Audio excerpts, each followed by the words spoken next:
Okay.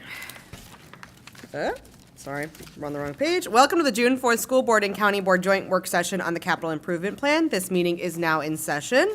Without objection, School Board Member Mary Cadera will participate virtually using Microsoft Teams due to personal reasons. Before we begin, I will share the traditional announcements. The board does not hear public comment during work sessions. However, there are several opportunities for community engagement on this and other topics. As always, please share your feedback with us by writing school.board@apsva.us. In addition, community members may speak at our upcoming regular board meetings. School board meetings and work sessions are live streamed, and the recordings are posted on the website after the meetings. The agenda for today, since we have our guests in the room, our county board colleagues and staff, we will begin with the county board introduction and the county board presentation. Then we will go to discussion. Then we will do the the school board's proposed, the superintendent's proposed CIP presentation and have some discussion. And then at the end, if we have time remaining, we will open it up to general discussion. Before we jump in, I will take chair's privilege and just do some welcoming remarks. It's so exciting to have everybody here at the table. In my time on the board, this is now the third CIP that we are doing, but really the first CIP that is normal, because the last several CIPs have been a little bit odd due to some prevailing circumstances. I will say that it's very exciting for me to be in a point in our growth here in APS where we are not scrambling to address the need for seats, but rather are looking proactively into the future, addressing the facilities that we currently have, ensuring that they are adequate for our students, and then building facilities that we can be proud of going into the future. So with that, I will turn it over to everybody. We'll just do a quick whip around of introductions, and then Ms. Garvey, if you'd like to kick us off with some welcoming remarks, and then turn it over to the staff who will be presenting on behalf of the county board. I'm Cristina Diaz-Torres, Chair of the School Board. David Purdy, Vice Chair, School Board. Bethany Zecker-Sutton, School Board Member. Renee Harbor, Assistant Superintendent for Facilities and Operations. Jeff Chambers, Director of Design and Construction. Kathy Lynn, Director of Facilities and Operations. Maureen Coffey, County Board Member. Susan Cunningham, County Board Member. Takis Karantonis, Vice Chair, County Board. Libby Garvey, Chair, County Board. Mark Schwartz, County Manager. Michelle Cowan, Deputy County Manager. Maria Meredith, Director of Management and Finance for the county. Richard Stevenson, Budget and Management Division Chief. Matt DeFranti, County Board Member. Andy Hawkins, Assistant Superintendent of Finance and Management Services. Good afternoon. John Mayo, Chief Operating Officer. Miranda Turner, School Board Member. Good afternoon. Brian Stockton, and welcome. Welcome. Francisco Duran, Superintendent. And then before I turn it over to Ms. Garvey, Ms. Cadera, if you'd like to introduce yourself quickly on the virtual on Microsoft Teams. Mary Cadera, School Board Member, coming to you from New York City. Fabulous. That's also our sound check, so success. Over to you.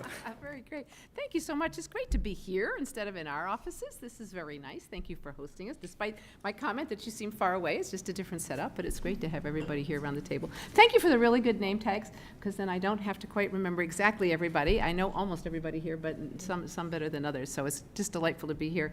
So I did a quick calculation about which CIP this is for me. I think it must be my 14th. I took 28 years and divided it by 2. I think that's what I come up with. So done a number of CIPs, although 2020 doesn't really count, I think, as you remarked. We really just, we're kind of just carrying on and had other things to worry about besides the CIP then. So we're delighted to be here with my colleagues, and I think we'll just go ahead and get started. And I'll turn it over to our manager, Mark Schwartz. Thank you, Madam Chair. It's my pleasure to be here, and hello to everybody. As we have done previously, we had the opportunity to talk to school board members and county board members, and we made a presentation a week ago Saturday with our full CIP, which is currently online, all 480 pages or so. And so I'm going to turn it over to Michelle Cowan, who'll walk you through the first part of the presentation, and then over to Maria Meredith, and then we'll be available for questions. Michelle? Great. It's wonderful to be here this afternoon. Thank you so much again for having us. So as Mark mentioned, we presented the manager's proposed CIP last week. It totals $4.5 billion investment over the 10 years and covers a full range of infrastructure and supporting services that we provide to our community, ranging from transportation to facilities to parks to metro to the silent services that are under our streets and roads, water, sewer, and stormwater. One thing I'd like to note for you all, and then I think also for the community, is that we always say Arlington is full service, and what I mean by that is Arlington, given our governance structure, we provide services that many other jurisdictions don't. So as an example, across the Commonwealth, we provide all of our street maintenance, and other jurisdictions, VDOT provides that. We also have a disproportionate and an important share of metro, given the prominence and need for transit, both metro and metro bus in our community. And then finally, for our water and sewer services, many other jurisdictions have independent authorities who provide that service, but we provide that here as a government in Arlington. So when you look at that $4.5 billion, remember, it's providing that full panoply of services or rainbow of services across the board. That makes, when you're comparing apples to apples, it's really apples to oranges, given the level and extent of services that we provide as a local government. Next slide, please. As a county manager was developing this budget, we had 6 guiding principles. I won't go into each of those right now. You will hear about those as the county board conducts its work sessions and we talk through each aspect, but wanted to spend a little bit on each and a few key ones. I think the most important thing about the manager's proposed CIP is that it's really a balance between maintaining what we have and new. You will hear throughout the presentation today, and then again through our process for the next 2 months, that we have extensive, as I mentioned, just given the level of services and the breadth of services that we provide, we have extensive inventory. We have 89 facilities, almost half are over 50 years old.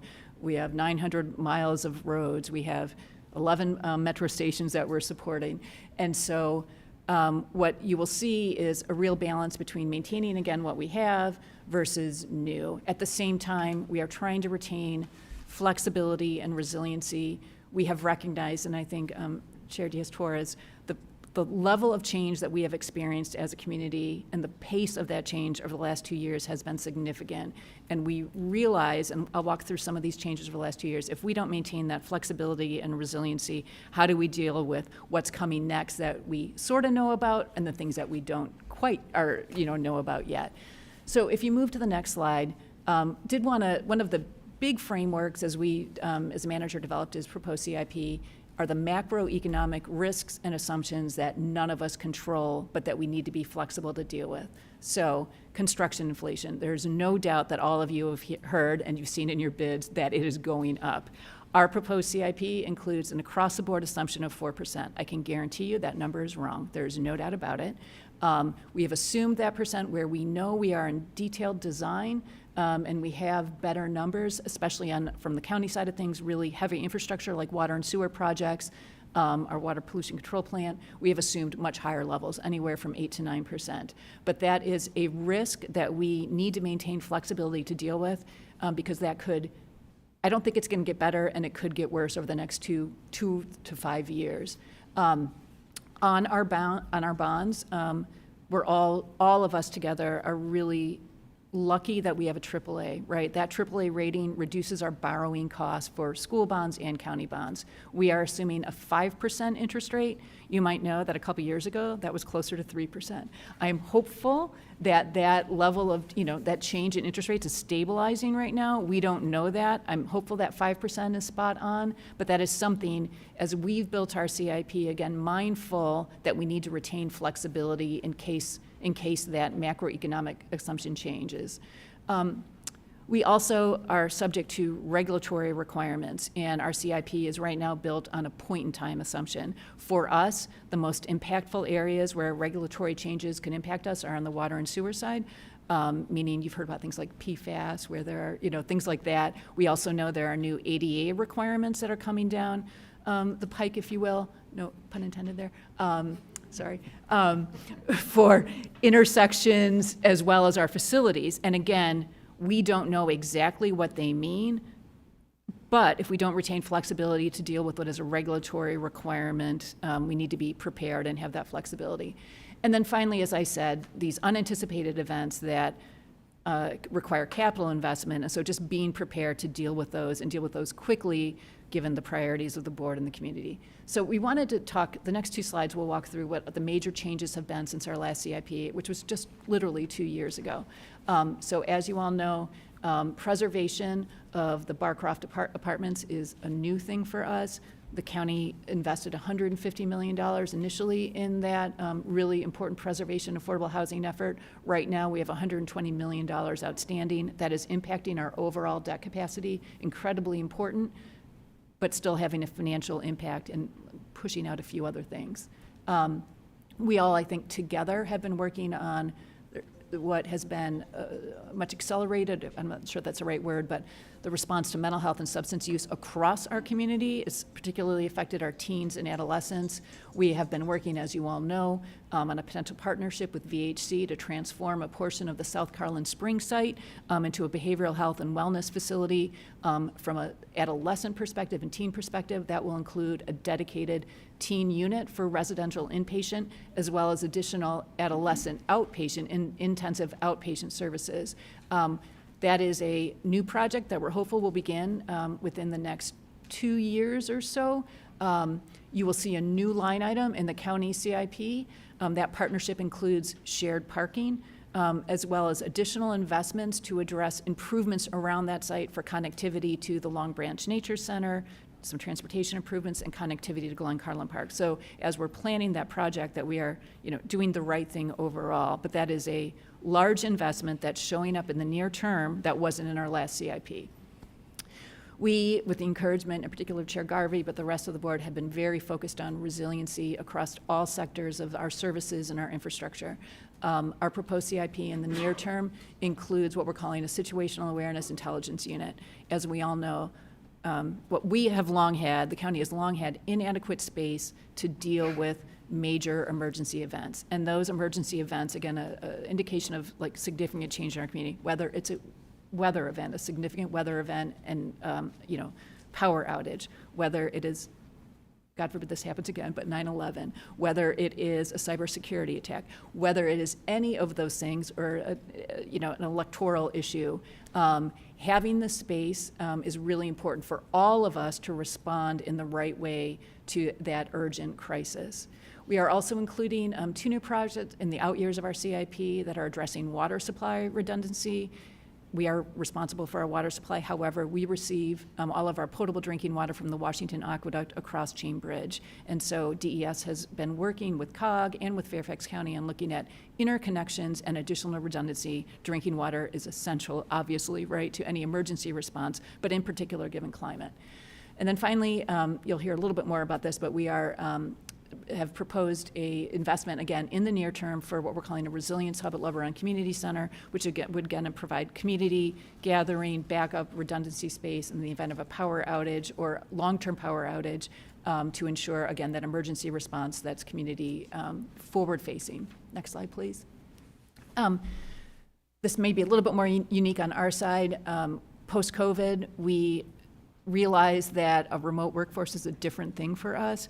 We have 3 buildings in the courthouse area that some are somewhat fully utilized, some aren't. And so we have been working to look at consolidation of that space. And consolidation of that space for cost savings, for avoidance of additional capital investments in some of our aging facilities, but at the same time, looking at that space to meet some of what we know are demands, or current and pressing demands. As an example, I think you all have heard that our homeless counts are up significantly over the last few years, in particular for seniors.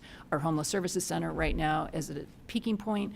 This consolidation of space will allow us to have additional overflow capacity for that homeless services center. We're also looking at moving some of our, as I mentioned, our emergency services into the main courthouse building, Bosman, and other, just trying to be smart about moving all those puzzle pieces together incrementally to maximize utilization of that space and then hopefully save money in the long run. The county board has importantly adopted since the last CIP a number of major plans. First of all, the Plan Langston Boulevard process they adopted about a year ago. Our CIP reflects new line items to reflect that plan, improvements to the Lee Center, transportation improvements, the transit strategic plan, so adding additional transit services that are meant to, again, deal with what is the remote workforce, right? A different thing, adding more midday service, all of that. And then investments we have a new sanitary sewer master plan that we're also investing a fair amount in to ensure that infrastructure is strong and resilient. And then, as is typical in every CIP, what we always say is the first 2 years are firm, in particular the referenda, right? And the last 8 years are more flexible. So in our proposed CIP, we have moved out or made changes to some key projects based largely on financial capacity, but then also just what's happening in the community. So I'll give you a couple of examples. On Columbia Pike, we have been proposing for our last two CIPs, a new fire station on the west end of the Pike, given what our service demands are. We've moved that out a couple of years, in part because standing up a new fire station costs $3 to $5 million a year, right? And so we've moved that out a little bit, given what we know our financial constraints are in the near term. The new Columbia Pike Library, while still a priority, we've moved that out by 1 or 2 years as we work through timing, again, financial capacity, and working with you all on the Career Center site. So you'll see some of those changes that we'll be walking through in detail with the board during our work sessions. We're going to get into a lot of numbers here in a bit, but again, probably unlike most of our other major plans, the CIP is always financially constrained. And when we talk about the financial box that we work with, you all have heard about our debt policies, and everyone knows about what we call the 10% rule. That's a headline, like 10% rule, are you close to the 10% rule? But there is another criteria, which is, and I'll read it to you now, which is the growth in debt service should be sustainable, consistent with our projected growth in revenues. And in this CIP, that is as important, if not more important, than the 10% rule. So as the manager developed the CIP, we really took, and as we're mindful of what our revenue trajectory looks like, in particular with what's happening in the commercial office market space, right, and just our concerns there, that we really structured our proposed CIP looking at, well, what does that year-over-year growth look like, again, because of our revenue growth outlook, and then also what we know our priorities for other services we're hearing from the community and the county board. So that you can see in this table above in those little yellow boxes that the annual increase in debt service right now for the next 4 years is anywhere between $4 and $5 million. It peaks in 2030 and 2031 in the $6 to $7 million range, which is exactly when something like Columbia Pike Library, a major project like that, would come on board. So we're really trying to be mindful of that annual growth and structure our CIP around that. Some will say, is that too much or is that too little? When you hear about what our referenda request is and what our proposals are and what our CIP is, so much of our CIP is really about maintaining existing facilities versus new. And so is that the right number? It could be more for that, but we think we've hit the right balance. We're also mindful that executing, and I think you all are on the same page, or the same state, we can't just take down a library. We need to have swing space. We need to have things like that. So it's always flying the plane while you're fixing it as a consideration, and that's part of what we've been talking about. And then finally, and Maria will talk about this a little bit, we definitely look at debt service, but as I alluded to, we also are really analyzing the operating cost impact of any new project, a fire station standing up $3 to $5 million a year, a new library, $1 million to $2 million a year, a new community center. So we're mindful of layering that over our proposals to ensure some level of financial affordability if possible. So with that, I'll turn it over to Maria to walk you through a lot of others. Thank you very much, Michelle. Good afternoon. This next slide provides a breakdown of what our portfolio of outstanding and future planned debt looks like. The bottom two blue and orange bars in the chart represent our existing debt service, broken out between debt issued for Metro and our Metro contribution, and then for all other county projects. The top two bars in green and yellow represent the debt service from the planned county debt for the fiscal year 25 to 34 CIP, again broken out by Metro and other county projects. We break out Metro intentionally and separately as it is by far the largest single component of our debt portfolio. Roughly 20 to 25% of all of our outstanding debt at any given point in time. The column on the right is a subset of projects completed over the past 2 decades, and it's just a reminder to all of us, we issued 20-year bonds, and that while these projects are complete, we're still paying debt service on them.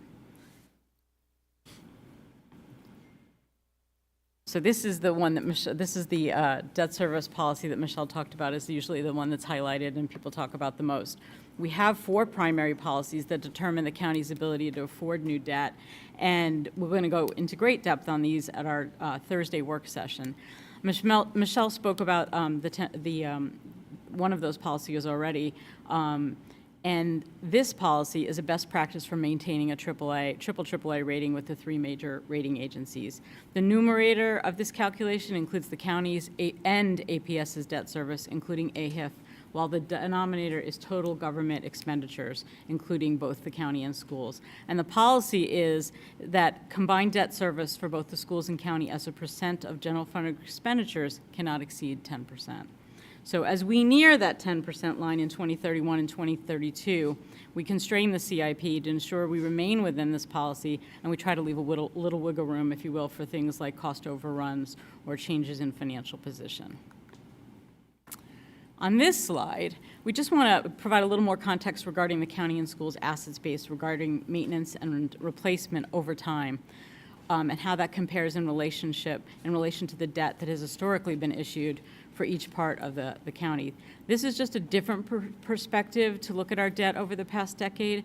On the left, we show the percent of the depreciated asset base value, which is included in our ACFR, our Annual Comprehensive Financial Report, and it shows that historically the county has had about 65% of the asset base of the 2 entities.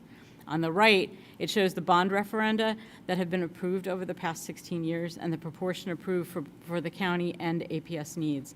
Whether looking at the longer time frame of 2008 to 2022 or just 2020 to 2022, it's a lot of 20s. The county's share has been relatively steady in the 50 to 56% range.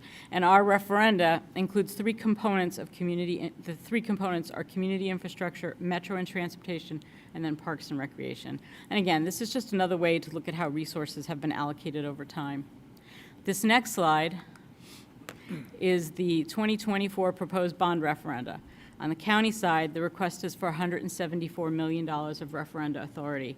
You can see the breakdown on the screen. There's $76 million for community infrastructure. This is for projects and programs such as the courts, police, building improvements, site work and planning for the Carlin Springs site, and other general county infrastructure projects.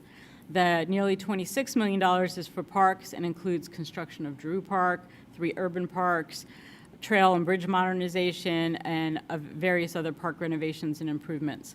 Metro and transportation includes about $44.3 million for metro, $22 million for paving, and then some smaller amounts for other transportation maintenance needs. The utilities fund this year is also requesting a referendum of about $14 million, primarily for the county's capital contributions to the Washington Aqueduct that Michelle talked about earlier, and for the various smaller water and sewer maintenance projects. All of these are going to get talked about in much more detail at our work sessions in the coming weeks. We continue to advance our environmental and resiliency goals. This has been a focus of this CIP. Resiliency investments are proposed in almost every CIP program area, and we recognize the clear intersection between resiliency and climate. So if you start on the right of this chart, we have transit investments, including the transition of the existing fleet of buses to battery electric buses. The next one is facility energy updates, which continues to invest in smart and flexible energy resilience. Vehicle charging, including infrastructure for both county and public use, environmental compliance and innovation, where we meet things like our regulatory requirement of the second set of the MS4 permits, and investments in the water pollution control plant, and then resiliency. There are a number of infrastructure investments, including an investment in a situational awareness intelligence unit, the Lubber Run Resiliency Hub that Michelle mentioned, and many more important back office investments as well, especially in the areas of technology where it's important to protect the county's data, systems, and equipment. And then the last is the backup water supply to protect the county's source water. These are some of the major new projects in the CIP. Michelle touched on a couple of these, but the slide shows major new projects. Typically, you see new projects show up in the later years in a CIP, but for us, some projects are in the near term, which weren't in our prior CIP due to some new opportunities and priorities. So in facilities, there are several new projects that have been added. With some developer funding, we have the opportunity for a new library in Crystal City. Along Langston Boulevard, we will enhance the Lee Community Center. As Michelle mentioned, we look to a proposed partnership with VHC. We've included dollars for the anticipated phased redevelopment and efficient use of that Carlin Springs site. Parks and Rec has planning in several areas of the county and some new opportunities to enhance some spaces that were underutilized in their current state. And then in IT, there's a need for enhanced security, a desperate need to modernize some human service applications as the size and scope of centralized case management becomes more important, along with several public safety needs. And then finally, in transportation, the accelerated need to transition to zero-emission buses and the ability to plan for microtransit alternatives. I'm not going to go into a lot of detail on all of our major initiatives. The deck and video from our earlier presentations are all posted. Just to hit some of the highlights on this slide, there are investments in utilities totaling about $880 million, and these are essential services provided to the community. There is $334 million invested in stormwater-related projects for both maintaining what we have and making necessary improvements. $97.9 million in Arlington Neighborhoods Program, which, as you know, provides a variety of street improvements, traffic management, and many other amenities across the county. And then, of course, nearing $400 million, that investment in Metro, which is one of our biggest regional commitments. This slide gives you a little context to our sustainable multimodal transportation system. There's everything here from maintaining many of our roads, which very few other jurisdictions do themselves, to metro rail stations, the bus system, vehicular and pedestrian bridges, and more. I'm not going to read this slide to you, but it's a very comprehensive program with $1.9 billion in investments over the 10-year period.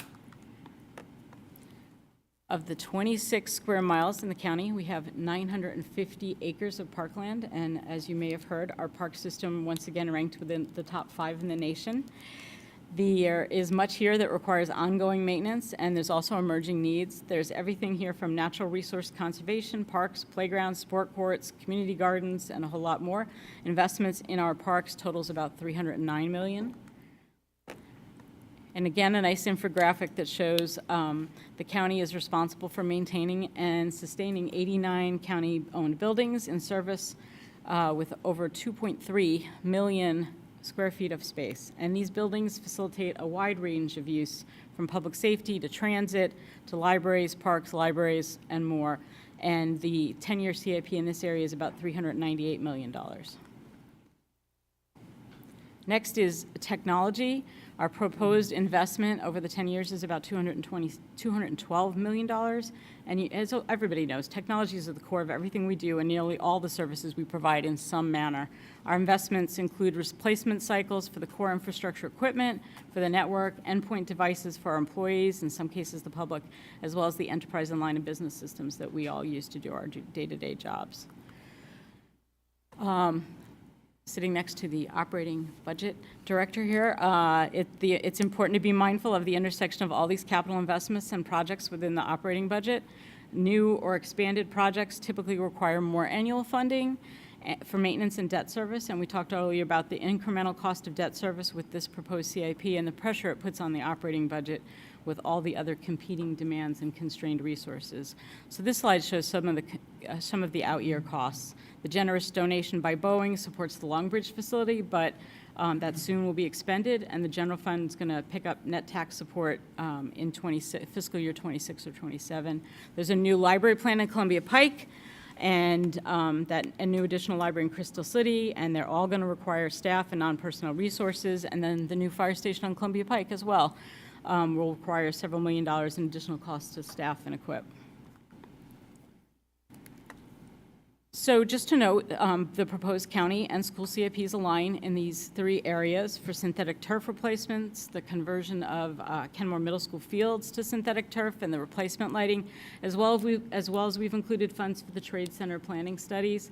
First and foremost, we've made investments to move the NOC, which is in the center of that site, and that's going to facilitate and pave the way for additional planning. And then finally, this is our timeline. We have a number of work sessions planned between the board, the manager, and county departments, with anticipated adoption at the July county board meeting, and followed by the filing of the referendum items, and culminating with the voters on election day for the referendum. That's it. Thank you. All right, a lot in one session. I don't know if you all have some questions for our staff about this. I know we've had some work sessions before, but yeah. All right. School board colleagues, where would you like to start?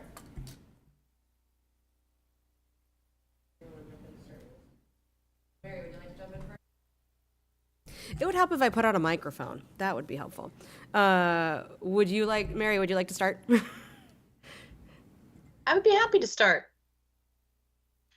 I have a couple of questions that are for me as memory joggers, but also for members of the public who may be tuning in to our Tuesday afternoon work session. One question, it came up in our last CIP go around in 2022 when I was a brand new board member, and perhaps you and your counterpart on the school side, can you refresh our memory when we talk about the county and the schools sharing bonding capacity and looking at over 10 years, how much of that bonding capacity the schools will need and how much the county will need? Refresh our memory about how we have that conversation and make that determination, and how that unfolded this time. I think that's our manager to answer.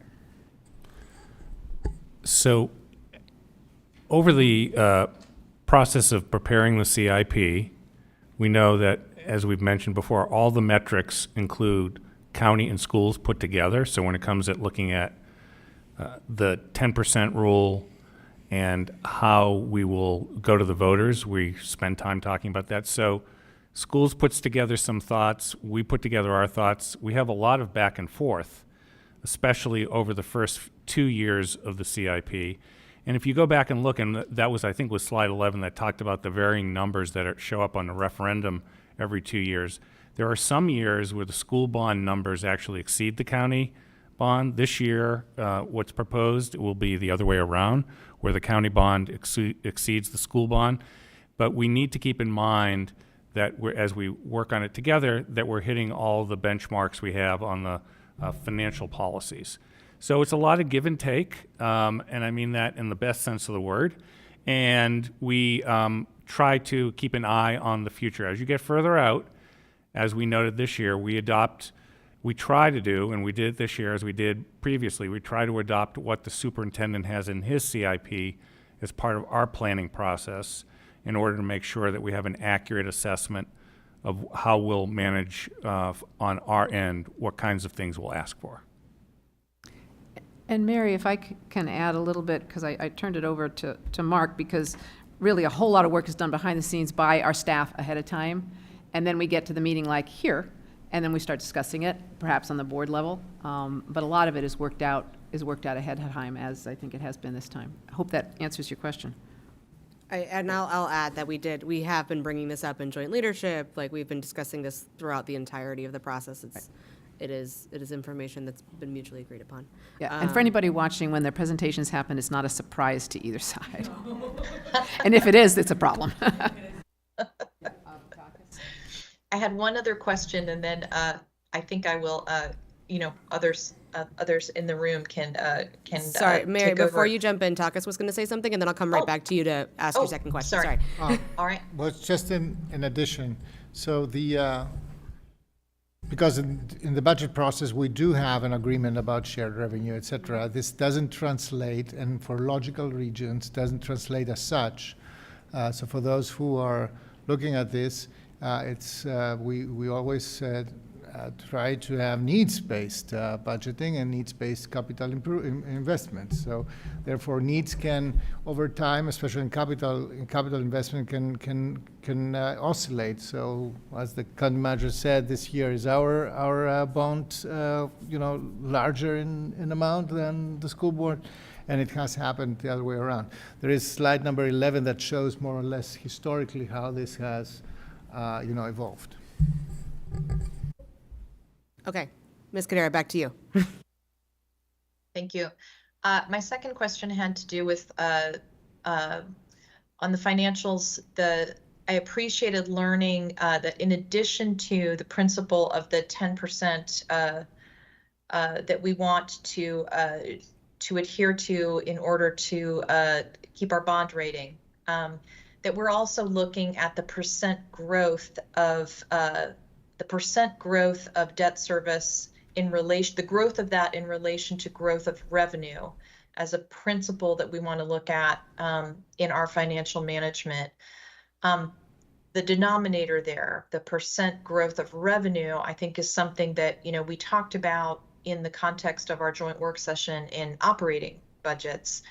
And I know that we are both mindful as we look this year and in future years that we're in somewhat different economic times than perhaps we were 5 years ago.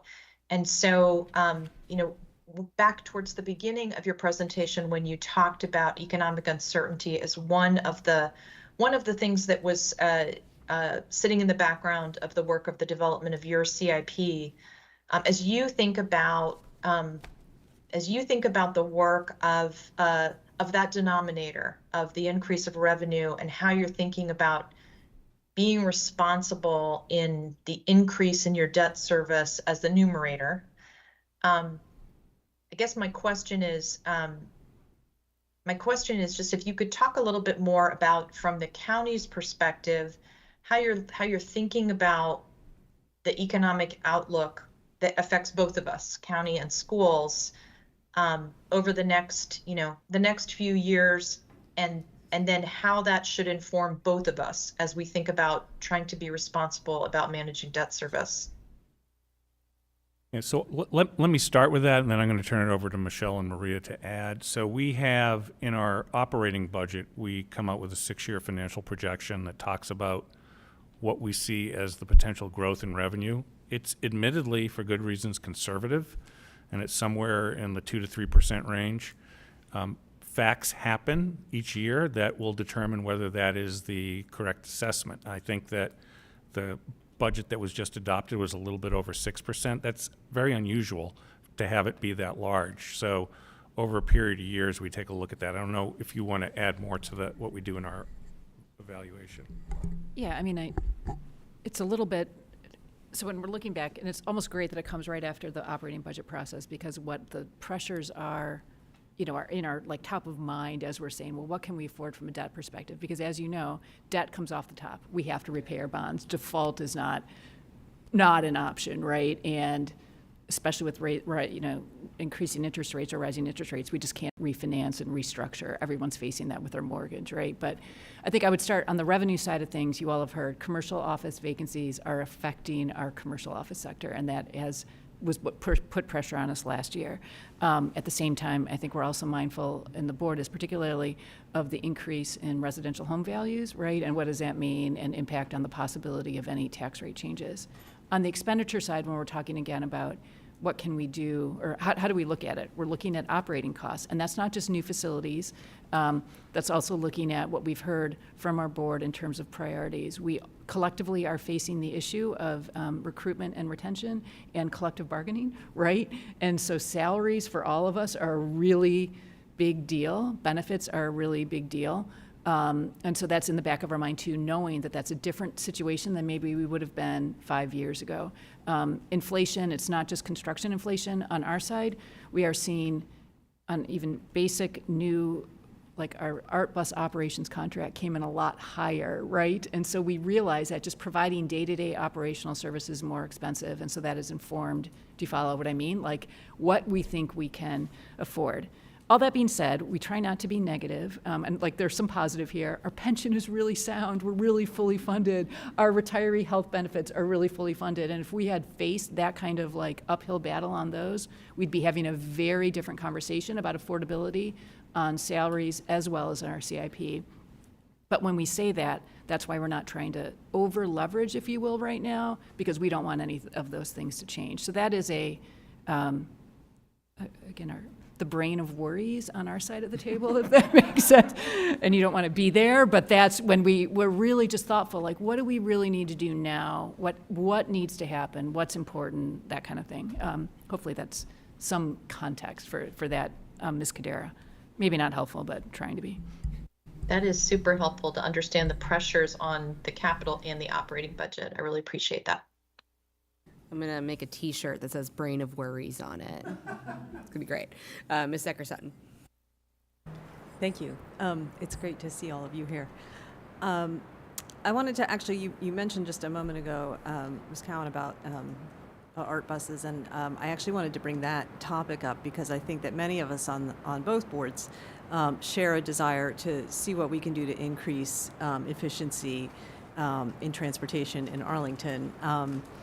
And I know we've made a variety of sort of modest changes about routes and things like that, but I'm really interested in what it would take to move the needle and maximize the use of art buses and potentially reduce the need for traditional school buses, at least for older students. So I wonder if you could just talk a little bit about that, if that's a conversation that you're having and what you are sort of projecting in terms of the future of the art bus system.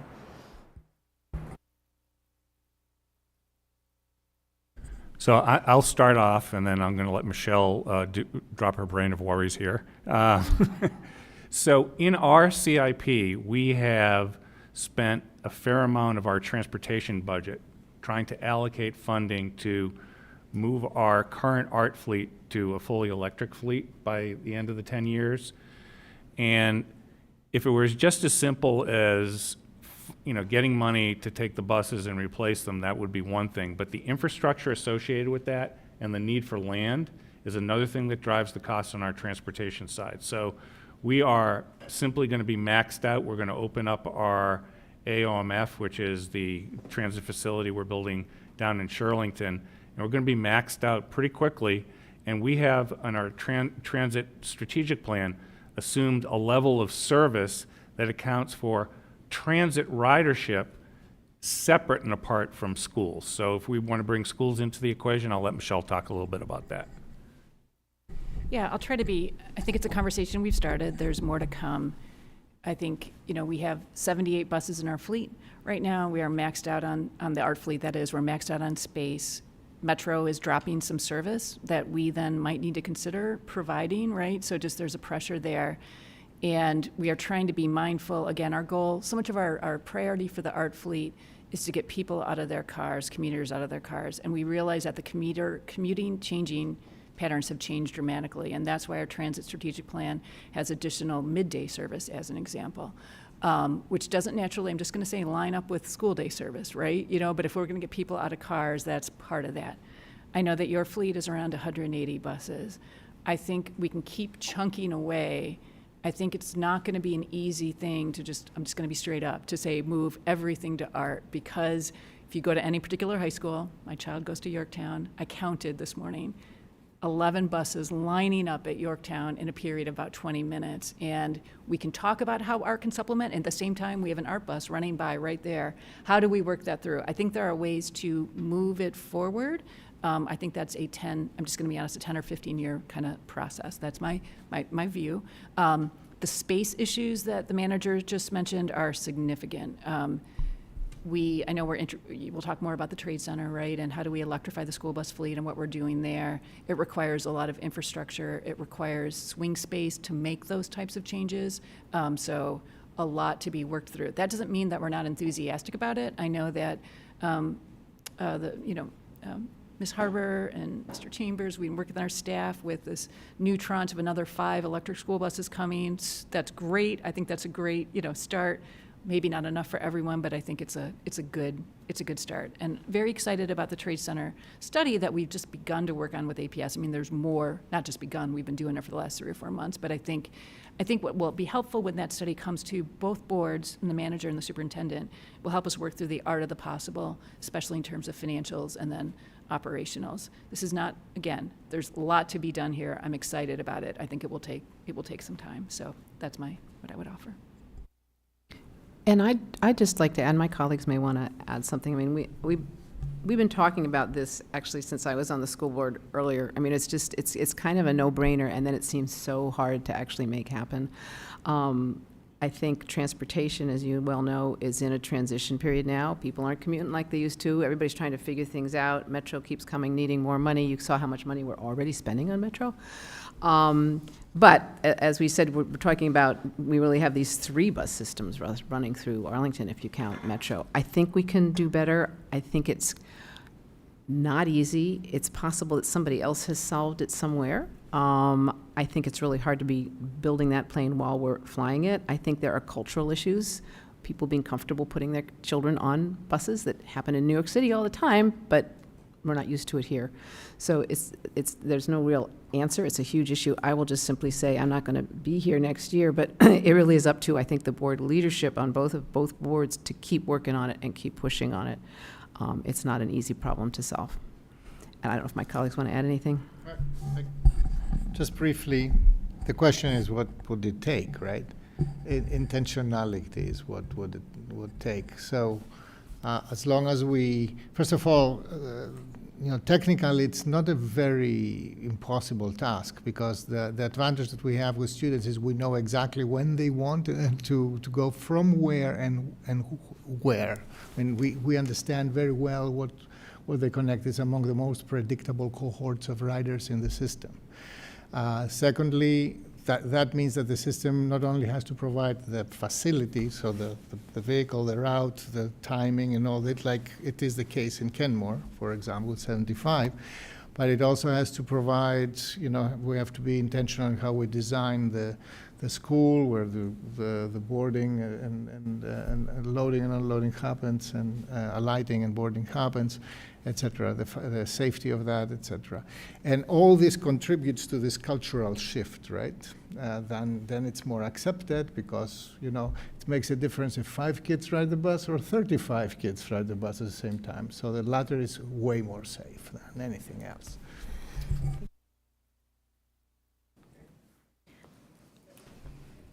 I would just like to amplify that. I think we as two boards need to agree that we're gonna do the moonshot and get there. And I think the last slide in your CIP may motivate us to that, in that there are opportunity costs and trade-offs throughout all of our capital spending, and keeping the bus operations as we have them today while modernizing for climate change will swamp the boat. So we need to get onto it. I think the moonshot is a good point, because I think we're all struck by the cost of buying all these buses, storing all these buses, fueling all these buses, and many of them are often empty when they're driving around. So I think intentionality is a good point. So thank you for bringing it up, not to be solved at this work session. Yeah, Maureen, please, Ms. Coffey. Yeah, I think also just being aware of, marginal impact as it relates to climate change.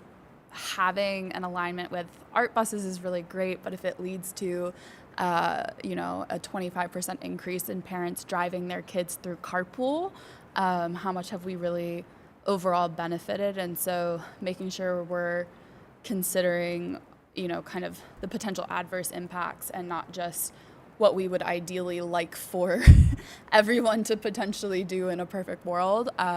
If parents aren't comfortable putting their kids on buses, or if teenagers oversleep and miss buses and things like that, and we end up with a bunch of parents driving, 1 kid per car, then we haven't actually improved the situation very much at all. Yeah, carpools, as you said, that would be actually not such a bad thing, the carpool part, yeah.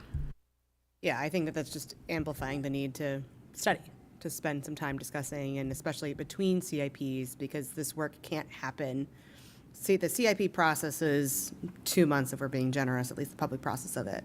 But this is the work that needs to happen in between as we're going forward.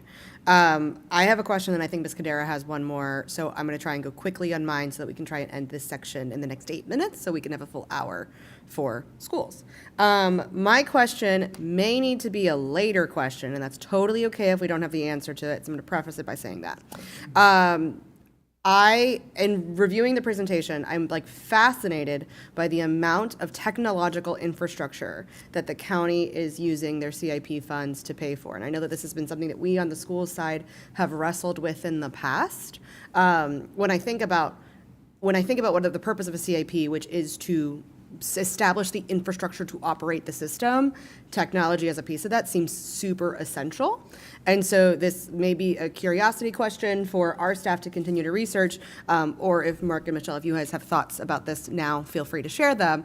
But I wonder if on our end, this could be a point of inspiration to see how much more, I know that we use the CIP funds to address our ERP, again, as a foundational piece of our infrastructure in a technological age. what else could we do? What other options might be available to potentially relieve some pressure off of our operating budget on those core pieces that end up becoming our infrastructure? So I don't know if our friends on the county board have any comments or thoughts on that. But if we can if we can investigate that, that would be a fantastic follow-up to see what potential we have going forward. Obviously not for the CIP, but for the future. Yeah, I'm not sure my thoughts are particularly profound, but I would say we have a large number of investments in technology. And you mentioned you're going through your ERP system change. We're going through it right now. We're right in the middle of it. We're in the valley of darkness coming out over the... Don't worry, we are too. Coming out of it over the next few months. But because we have a lot more assets than it would occur to you on the technology side. When we have our water pollution control plant and we have SCADA systems there that we need to invest in, we also have our public safety, a huge amount of investments. But another thing that has changed is that a lot of our costs associated with providing computing power have actually gone to our operating budget, or they become more operating-like because you have laptops that don't last as long, and we do that through some of our short-term financing, and and software itself is going to a software as a service. So we're getting it on both ends. It used to be that we'd think, okay, maybe we can push some of it more into our capital budget, but I'm going to say I'm not optimistic that for the schools or for anybody that there's going to be an easy out here. It's coming on both sides. I mean, if you'd given me an easy out, that would have been fabulous, but it's fine. It's okay.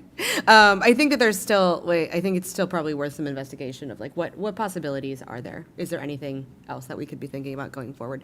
And then I'll turn over to Ms. Kadera for one last question in the last 5 minutes before we wrap up and move on to schools. Yeah, super easy question in the last 5 minutes, which is we had a discussion in our work session last Thursday about environmental sustainability and our shared goal of trying to reach carbon neutrality in our community by our community energy plan goal. I know the community energy plan is something that you all will be revisiting, I believe, in 2025, but our discussion centered around whether we should be thinking about moonshot goals and very ambitious goals that are uncompromising in terms of what the science tells us we need to be doing, or whether our goals need to be measured and tempered by our financial and human resource constraints. We had a little bit, a time-bound existential conversation about this, but I would be very curious to know in your discussions among county board and county staff how you are approaching this, and how you are kind of walking this line of knowing what in best practice what we would be doing if we were really trying to set very ambitious goals for ourselves, and to what extent we should be tempering those goals based on our realities. And this sort of, I hearken back to Susan's earlier comment about moonshots.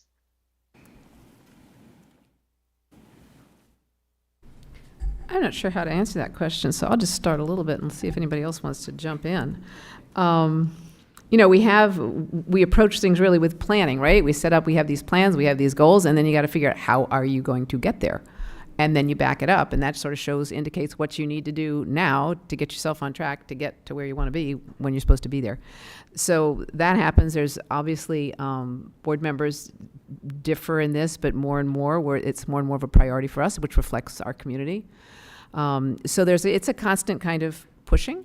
I think, which I'll bring others will know more about this than I think there are more and more federal programs that can help with this and funding it, which is important. I also think that if you look at things out in time, often the long-term cost is better when you do the right thing for the environment, but sometimes short-term costs seem harder, and you sometimes give into those kinds of pressures to make it short, it's really expensive right now, we can't afford it, even if it's going to be better in the long term, we can't do it, so you don't. But it's really it's a political trade-off to push to do that, which we did long ago when I was on the school board to get, I think it was Wakefield, in which I pushed to get geothermal, and we actually did that. But it's really partially a political question.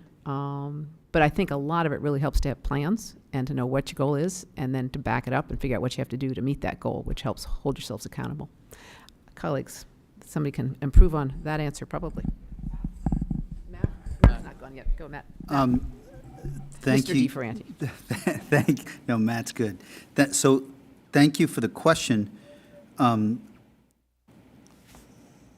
think it's important to have a long-term goal, 2040 or 2050, to get to net zero, but I think it's more important to have a goal somewhere between 2028 and 2033, because otherwise you're not holding yourself accountable. What gets measured gets done, so it has to be aspirational in part, but possibly attainable. And so, you know, it's not my goal. I just adopted the Sierra Club's goal of 100% renewable electricity by 2035. We didn't elect the right governor, so we're not going to get to that goal. But at least we are being that concrete about that goal. Now, that said, I would not say that every time we talk about the environment, all board members and the county staff leadership are talking about a 2028 to 2035 goal. But we, you know, you got a letter from the various environmental groups, Eco Action, et cetera, that talked about 25% overall energy use by 2030, and then another one that talked about 100%, I think, of school system energy being renewable by 2030. That's the place we should be, I think, of like a goal that says we have to act now, that is not going to say we're dependent upon a hope. Like we got the Amazon project. That got us to our 2025 goal. Dominion changed their behavior, and so we're struggling to have those projects. Discovery can't be replicated that easily. So we have to look for, I think, the doubles and have a goal system that is on the books, that is in the next 4 to 8 years, because otherwise we're not going to prioritize, you know, making this the faster progress that the science tells us that we need to make. So that'd be my suggestion. Being mindful that, you know, when I was a teacher, the business of schools was educating kids. And there is, I perceive, a shift happening towards integrating this goal into that work. And it might not happen overnight, but if we just say 2040 or 2050, it's not soon enough, I don't think. So we're at the 4 o'clock hour, so they have an hour, but I'm going to see if my colleagues want to answer briefly. Ms. Coffey. Yeah, thank you. You know, I think it's one of those really difficult things when we are all values-wise aligned, but we are resource constrained. And so in the ideal world where we have infinite debt capacity and infinite operating budget, there's a lot of things we would all really like to do. And frankly, you know, carbon neutral is the bare minimum. Carbon negative is really where progressive communities need to be heading to make up for those who are never going to get to carbon neutrality. And at the same time, when we think about the small steps to get there, really being conscious of the marginal impact, right? I think transportation is such a good example where decarbonization of our public bus fleet maximum can really get us like 2% less carbon emissions in the community. 30% of all carbon emissions in Arlington County come from private transportation. If we even reduce that 5%, we have saved more carbon than completely electrifying our entire public bus fleet. And so where is our dollar best spent if our goal is to get to zero carbon? To me, that's really the hard question, because oftentimes it's not the obvious things, and oftentimes it means making trade-offs right now that feel not as great. I would love to have a fully electric bus system, but you know, if we can't get people on the buses, what's the point? And if people are still in their cars and we're spending 1.5 times per bus, you know, I'm not sure where that's getting us to get a 1% improvement in our carbon emissions in the community. Thank you, Ms. Coffey. You've made that point before. It is excellent. So we need to use common sense too, and not just jump on the electric bus necessarily, all right? Ms. Cunningham, and then I'll go to. Yeah, I'll be quick. I think it's a great question. And again, the county's done a ton of work and we continue to press on that. So I would say, let's do it together. We've set some goals and we can help achieve them together. There is a lot of federal funding we can access right now and we should be doing that together. And we've really just been measuring it, and we're pushing our county manager and team to measure each decision. Specifically for schools, I would say that we have all spent a lot of time on the teen mental health crisis, and climate anxiety is a core piece of that. So our kids are watching and need to know that we are making the right decisions for their future. We also are building 50 to 100-year-old buildings, that will last for a long time. So geothermal, carbon neutral, carbon negative should be baseline. And it's been 10 years since we did our net zero building. So to me, it's table stakes and we need to figure out how to do it. And then finally, I'll just add as we reach into your CIP that the best thing you can do for energy efficiency and sustainability is make sure you use your buildings fully and you don't overbuild space. So making sure that we are activating those buildings, which we do all the time, to share spaces out of school time, but also not to overbuild and to reuse as needed is a really important sustainability principle. Yep, good point. Mr. Contos. Thank you. I'm just mindful of the fact that I am here in the very middle of one of the biggest organizations that can affect climate accomplishment, attainment, and this is education. So I literally think that it's the educational sector in all very high emitting Western countries. It was the education sector that was leading with the thinking and the implementation and the inspiration for entire societies to change their way of life. And this is happening here. It makes a very big difference. Sometimes I think, well, for a 12-year-old to board an electric bus, it's not only a managerial decision, it's something that has to do with what this kid will remember that is the right thing to do and will be proud of that and replicate that. I remember when you put up in Kenmore one solar panel, and the students were around that and looking at that. That's how progress is made. This is eventually the cohort that we can convince to accompany us in tougher decisions, because it's not a linear delivery. It has to be a delivery with some trade-offs. Thank you. I had a note to myself here, I think particularly from Ms. Coffey's comments. We have to change behavior. We have to change behavior. What's that all about? Education.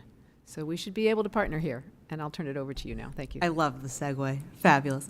And I will note that we already do have a net zero school. It's Cardinal.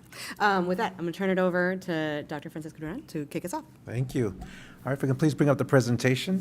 So really excited about our CIP and that we're finally able to really go deeper and think about some of the work that all of our schools need. As you know, in our previous CIPs, a lot of the time and dedication has been to creating new seats. But we're not in a space where we're having to do that. We're able to now, it's good and bad. I'd say the good part is that we're focused on it. The challenging part of it is really trying to figure out where do we start and the funding that's needed for that. So in the CIP that proposed that the school board will be taking up for their action this Thursday, we really want to continue to invest in some of our programs and our projects that we've been working on. In the previous one from 2432, really thinking about our kitchen and our security vegetables, getting to the end of that so that all schools will have had that upgrade will be really positive. Then we also have thinking about ongoing projects that we're going to be looking at, and that's mainly our Grace Hopper. You'll hear more about that in our presentation today. And then some new projects, thinking about the rest of the Career Center campus and what do we do thinking about the Montessori site in particular, as well as some of the work that's being done to undertake and understand what other schools should we begin to prioritize. You'll hear more about what we're doing in the area of feasibility studies, identifying some schools that we'll dig deeper into to better understand, again, how to make those decisions. And then finally, we'll share a little bit about the great partnership that we've had with the county to continue in two main areas around our turf fields, and as was just discussed, the trade center optimization. And so with that, I'll turn over to our Assistant Superintendent, Renee Harbour, who'll talk a little bit more about some of those details. Thank you, Dr. Duran. So this slide here actually outlines several of the projects that Dr. Duran just mentioned that we're continuing from our FY 2023-32 approved CIP, and also in alignment with school board direction that was provided to us back in December 2023. So you'll see in the left column and moving over to the right, you'll see our CIP direction from school board in alignment with the superintendent's goals, and then what is proposed in the superintendent's FY 2025-34. And then the infrastructure type is going to mean something to you when I turn it over to my colleague, Mr. Hawkins. So you'll see that we are looking to continue our major infrastructure projects, as well as our kitchen and security vestibule renovation projects, our ERP system modernization, which we spoke of a little bit earlier, Heights Phase 2, as well as our Career Center campus project. Those are all ongoing, and those were funded through our FY 23-32 CIP process. We are going to continue reviewing and updating our public address systems in our buildings. There was some, even though it was not a CIP direction, there was an assessment done by our SSEM team, and we're seeing some needs there that we're going to address throughout the CIP proposed, as well as continuing our synthetic turf project replacements, which is a shared project with the county.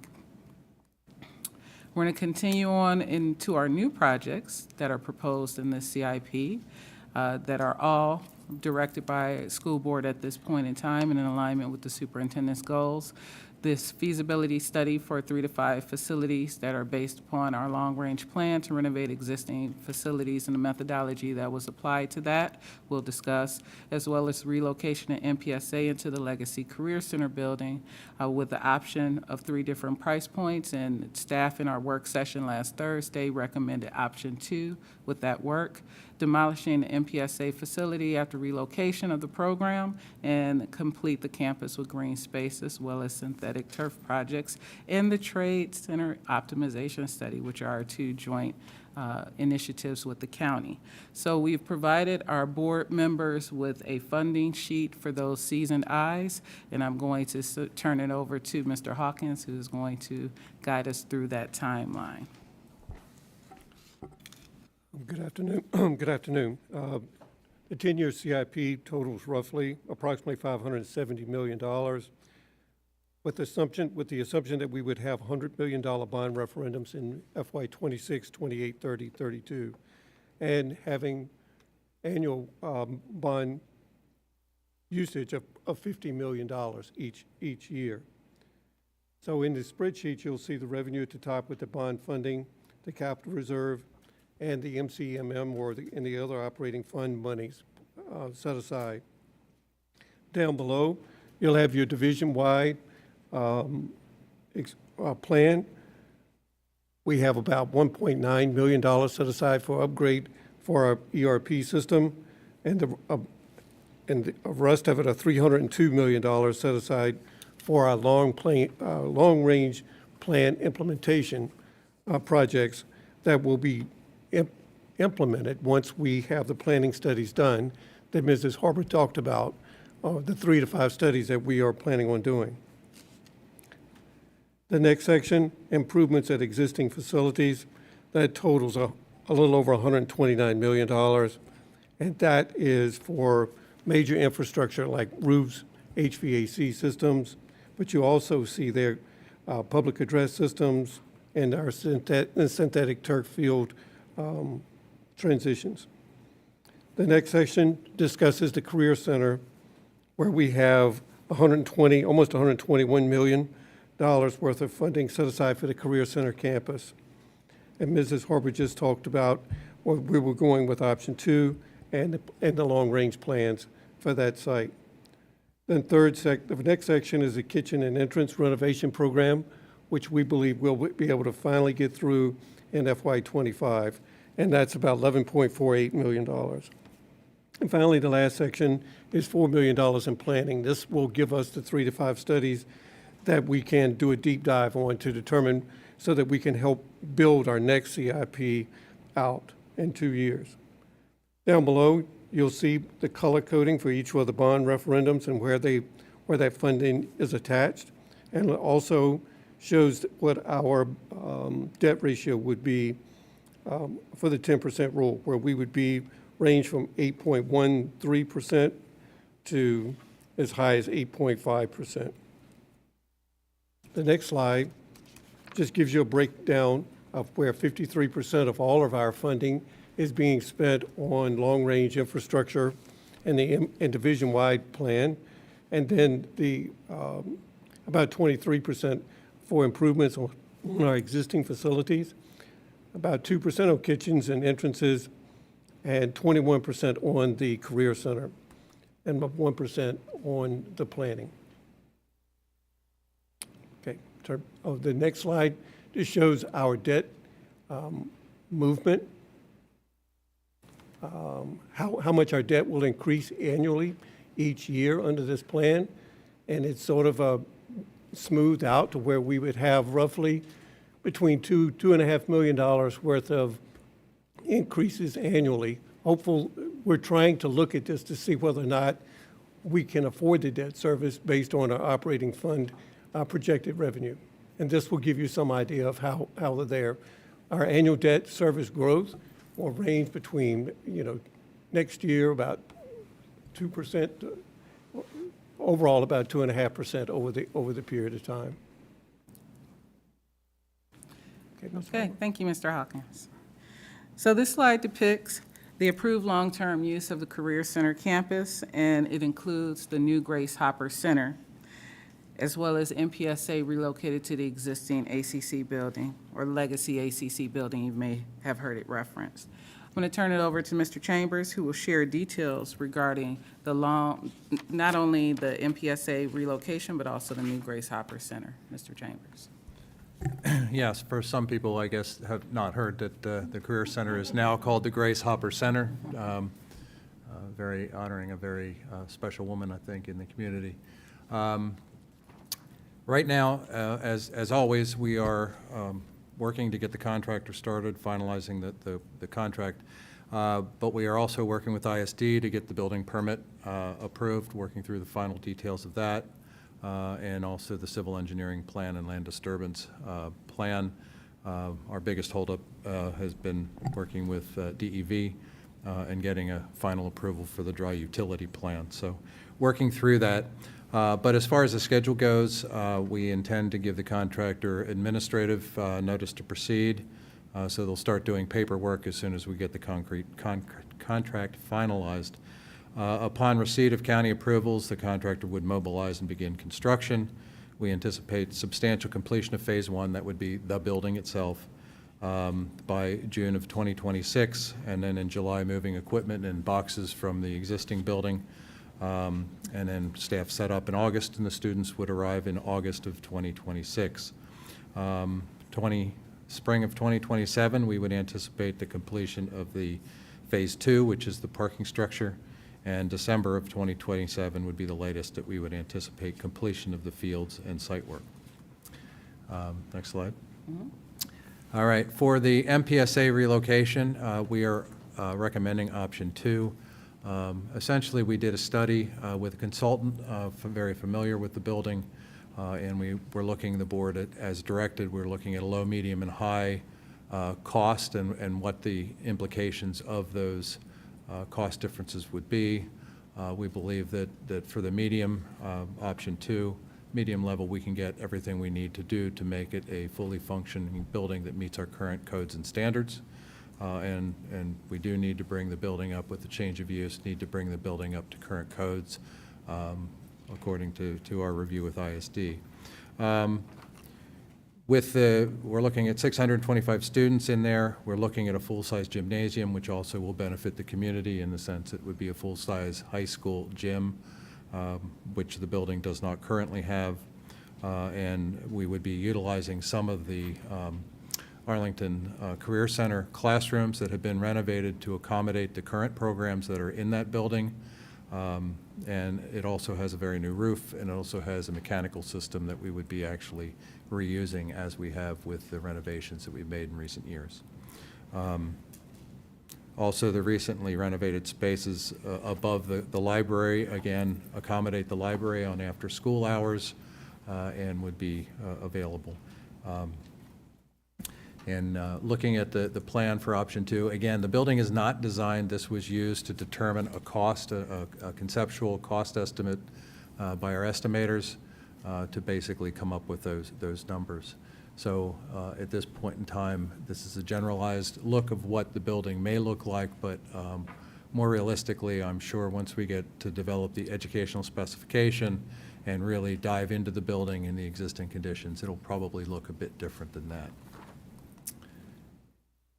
With regard to partnership opportunities, the library will remain on campus for 5 to 6 years. Some people have been concerned about that, but it will remain in operation. We do have a lease with the county, and we will make sure that that is honored through that process. Again, it's your lease, it's your space to use as the county until you choose to leave. We're not ever looking to force that program out of there.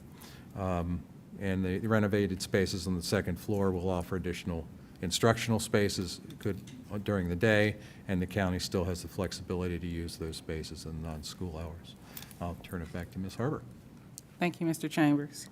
So I'm sure you've heard acronyms being floated around: FCA, FCI, BPA, BCI, XYZ. But this proposed CIP does utilize the data that we've received through a comprehensive study, and it's entitled Our Facilities Condition Assessment.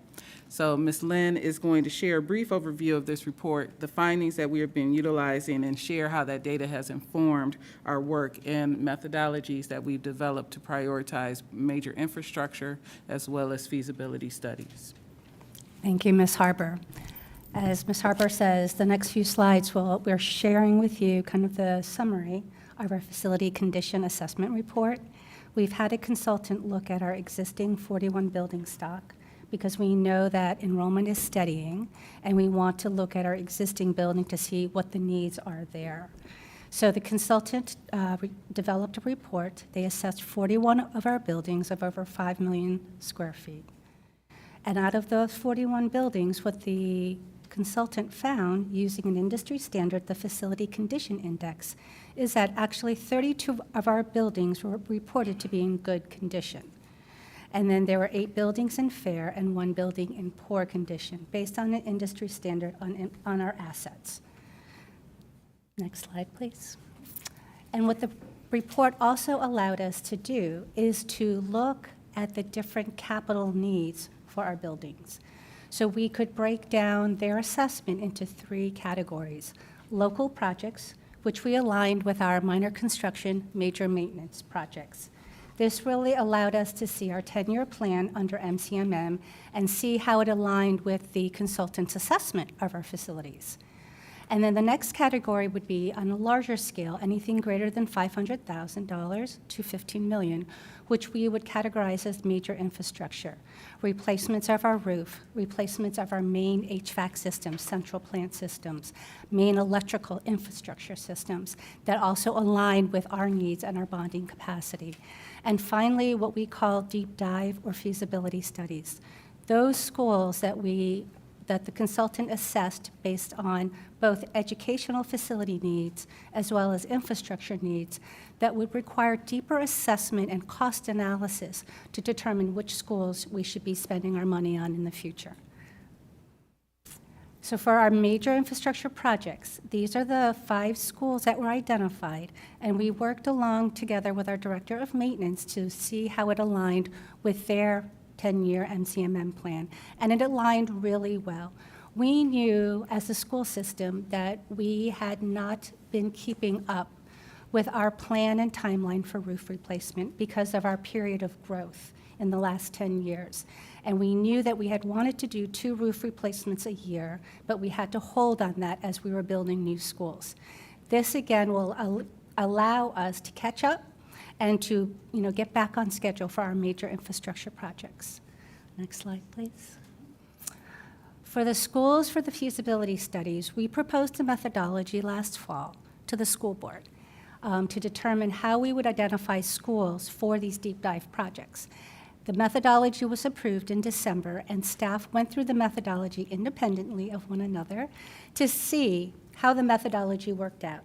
And we're glad to report that all staff members, we actually The top 5 schools that were identified by the staff members.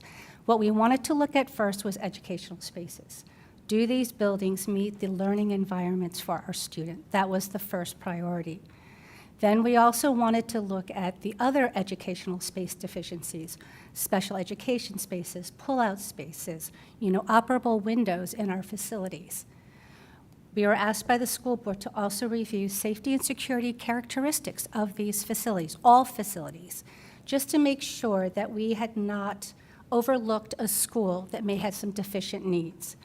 From there, we looked at the common space deficiencies, enough eating area, enough lunch lines. Playgrounds were not considered because we have a separate program for replacing playgrounds.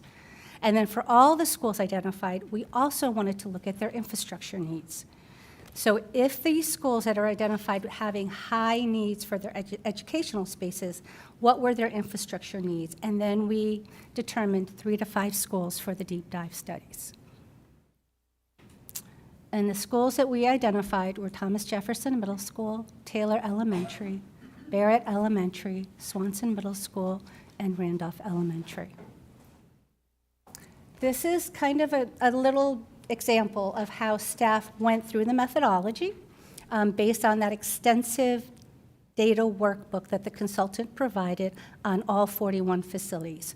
So we first identified our educational spaces and looked at those schools which had truly deficient educational classroom spaces. And then from there, we also looked at those spaces that were kind of in the middle. They were not quite sufficient, but they were getting there. And then finally, we looked at their facility condition index, and the AD is accumulated degradation over the years, and DM refers to deferred maintenance. What have we deferred because of some of our other operational needs? We also then looked at the common spaces, as I said, and then looked at what capital improvements we have done on those identified facilities in the last 20 years. Mr. Chambers? Thank you. The feasibility studies timeline, we're looking at 3 to 5 schools, and the board has to decide as part of the CIP whether we're doing 3 schools, 4 schools, or 5 schools. So we currently have in the CIP the 5 schools.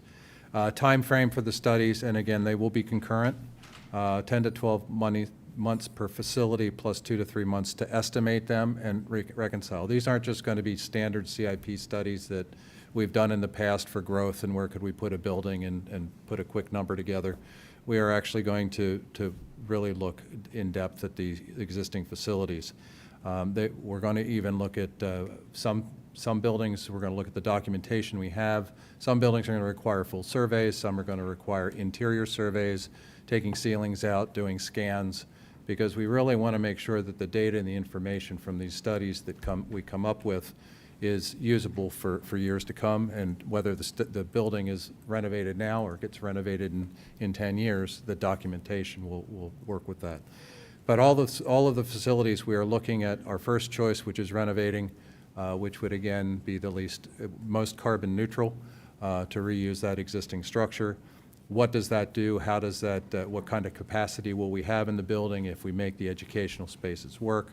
The next would be addition and renovation. What would that look like?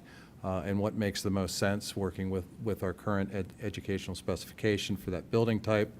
And then a full building replacement with a new building, and sometimes that ends up being more cost effective because also part of this we will be looking at swing space or phasing, however you want to look at it, but that will be a parameter of design. So we will be looking at that, and we will be doing 2 independent project cost estimates. The estimators will also be looking at what the cost of swing space, whether it's on-site, off-site, or as part of the phasing of the project, how we would do that. Next slide, please.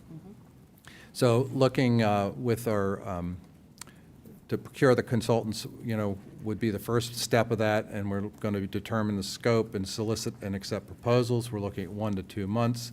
The studies would be evaluating the conditions, working through the educational specifications and capacity with the school board, and academics, 2 to 3 months, develop and evaluate the options, including the phasing plans of 5 to 7 months, and then again getting into the cost estimating as far as the details go. And again, we would be doing 3 to 5 concurrently, and all of this information that we'd be putting together probably will never go bad. We just have to adjust estimates in the future depending on how we set this up. The reason we're looking at all of these options is to allow the school board to have as many options as possible, to mix and match how they want to address the schools. If you take the least expensive option for all 5 schools, if that's what they studied, you know, maybe they can do all 3 in the next 10 years. If an option makes sense, it's more expensive, maybe it's in the middle, beginning. So again, we want to provide all of that information. And I will turn it, I will be talking about our joint initiative with Arlington County. With the planning for a full electrification of the APS school buses, White Fleet and County Fleet, and improve the efficiency at the operations at the shared site, improve site safety, and provide hopefully adequate parking for staff, which doesn't currently exist. We are in the beginning stages of that study. We asked the consultant to actually step ahead a little bit so that they could provide us this information so that we all had a taste of what may be coming. Again, we don't know whether the options, next slide please, we looked at, we currently have options, I could say A to F, but that's not really real. There's only currently 5 options. We have eliminated some that we just did not feel had pros enough to outweigh the cons that they had. So we're looking at this, and the dollars that we're looking at here currently includes the design and construction. They all include structured parking for buses, which is not inexpensive to do. With electrification, buses take more space to run the charging infrastructure and to park the buses.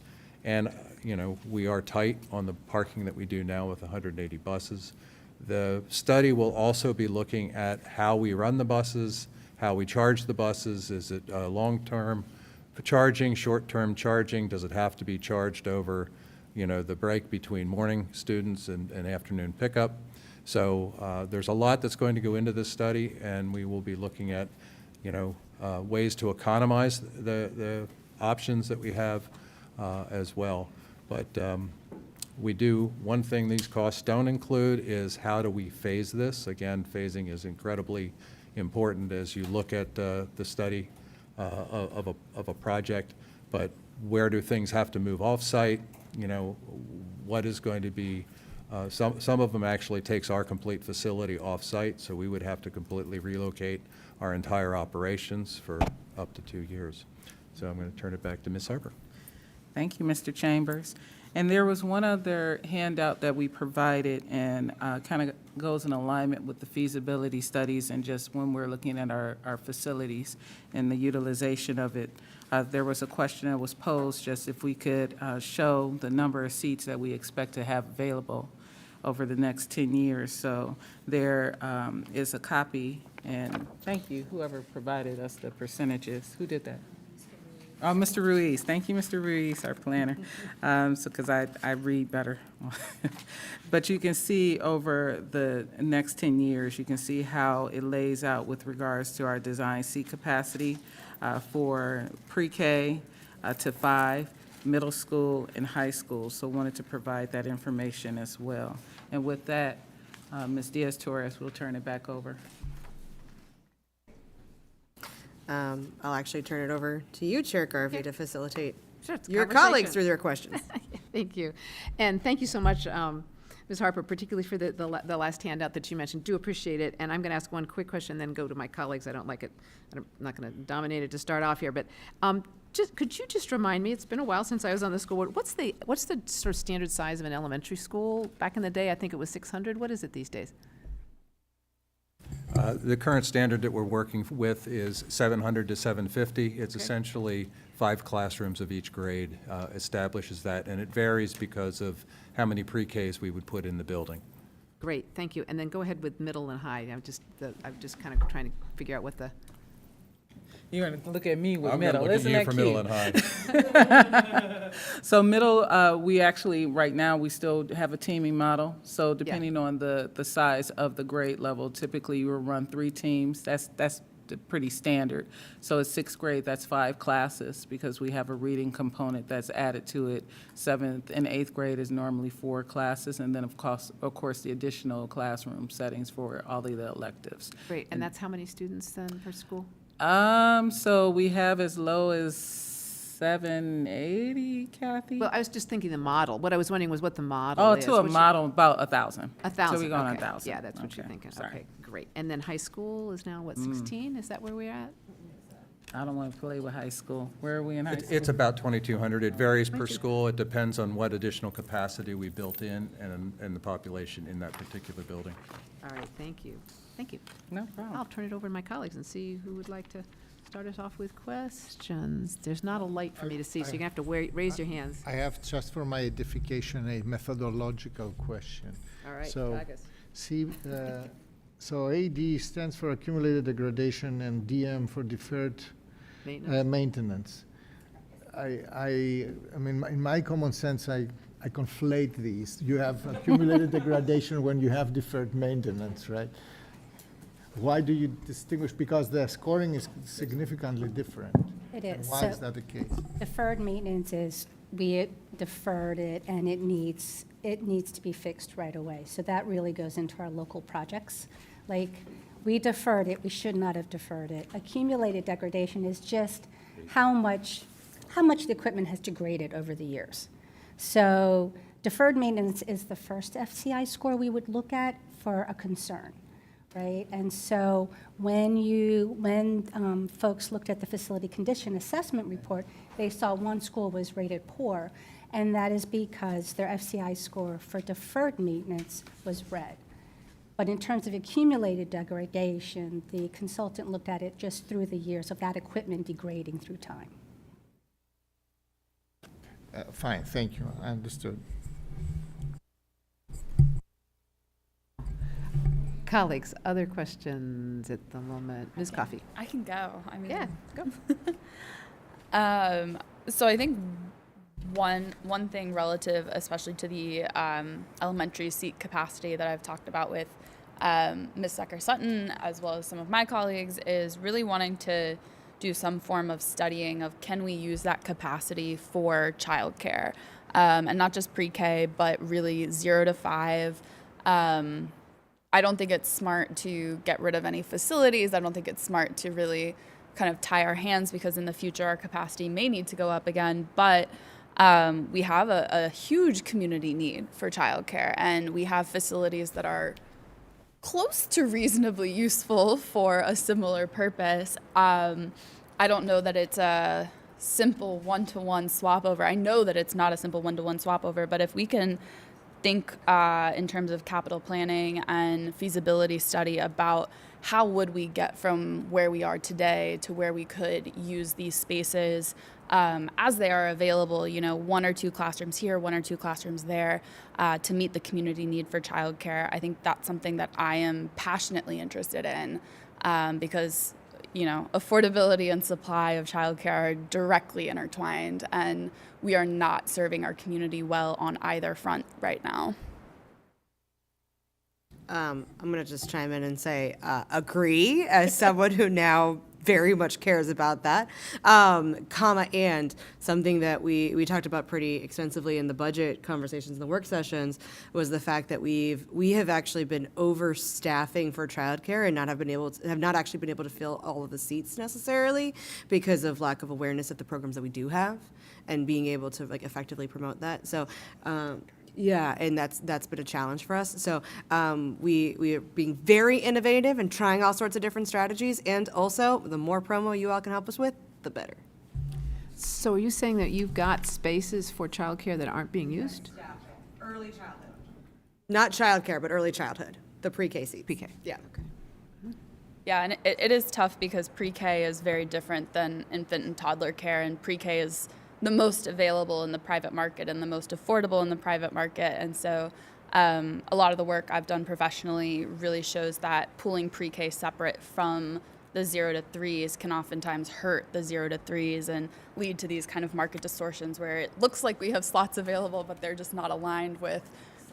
Right, exactly. And so, but a classroom that serves a 3 or a 4-year-old has to be designed very different than a classroom serving a 0 to 3-year-old. And so that's where studying and understanding what it would take comes in. I also have a very specific question on the spreadsheet that you all provided for us. Note 4 references FY25 includes 28.18 million, but then in the column highlighted in yellow it says 62.17 million. I'm not understanding, I think, the alignment of those two numbers as far as the debt service or debt utilization goes. I think that's from the bond. It's already been approved in a prior, right? That's correct.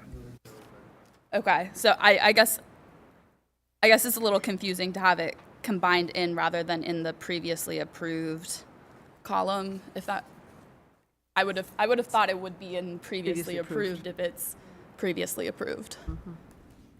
Well, the money's actually going to be spent in FY25. We were trying to show where how much money is being spent year by year.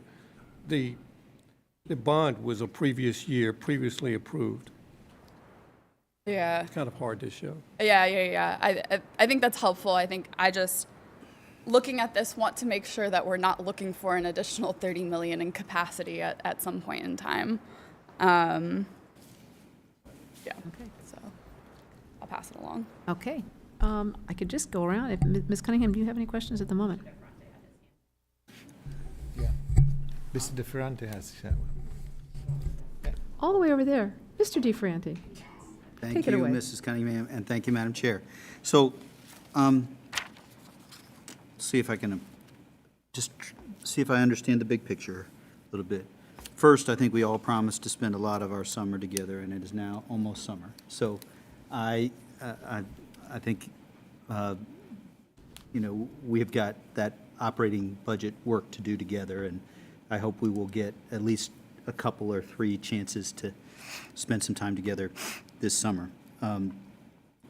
So, trying to remember here a little bit, and this is coming from just curiosity, trying to understand. I think we said roughly operating deficit next year about 30 million without the teacher salary step, I think without step and COLA, is that right? No, without COLA, with step and only. With step, without step, COLA, right. okay. And so, we know we got work to do there. Help me understand, just for context, because last time when I was budget chair, I think we were way in the 9.5%, 8 years ago when I was school budget chair. And we were racing to try and get enough seats, and we're in a different reality. So how much operating, do we have a sense of how much 47 million, the Montessori is obviously big discussion there. How much in operating does that 47 million translate to? And is it, I think it's a long-term ongoing. It's like $1 million or $2 million? Do we have any ballpark, or is that a question we could eventually, just because I feel like it's important to understand a little bit that the consequence there and how much it would cost. Do we have a sense of that, or could we get it, or do we? Hawkins? I'm not sure what you're asking. Can you, what? Sure. Can you go further? Well, I can try, and I may be misasking it, so, maybe user error. But if it's 47 million, we have to bond for that. That leads to an increase in our operating costs on an annual basis. For debt service, sorry. And so do we know how much that increase in debt service would be? Because we've got, this is not an easy choice, and I still maintain that school board is a more difficult job than county board. But, so deference there. But, so you know, there's an effort for non-capital. There's an argument to do non-capital space. And just want to understand if we're going to, how much we might be spending in addition through this 47 million in investment, just for. So I'll have to get with Jason, the county guy who handles the debt service. He'll be able to help us with that. But as a general rule, what I've heard in the past is that for every $1 million that you spend in debt, you're spending $100,000 in debt service, okay? So if you bond $1 million, you'll be spending $100,000 in debt service. It's sort of a general rule to go by. But I'll find out, I'll give you a better number on that once I talk to Totally reasonable. the Just- bond guy. It's, Just want to kind of understand, and that was sort of the question, and I want to just ask that question, and I'm open, should there be Chair or Dr. Duran, if you have thoughts, because questions are not asked without some reasoning behind the question. So I'm not trying to prejudge. I'm trying to stay in my lane, but I do want to, you know, and my impression nationally of using non-capital space is it's exhausting and very difficult. And so if there's context, I'm open to that, but you also don't have to share thoughts related to that question if you don't have. Sure. We certainly can follow up and have, after we get the numbers, share some more Great, information. thank you. Thank you. Mr. Karantonis? I could go, Ms. Cunningham was before me. Either way's good. I believe she definitely was before. Maybe just picking up on Mr. DeFrante's question. It looks like what we're showing here with the current CIP is adding debt service each year to the tune of about $12 million by 5 years out, almost 20, a couple, 8 years out, right?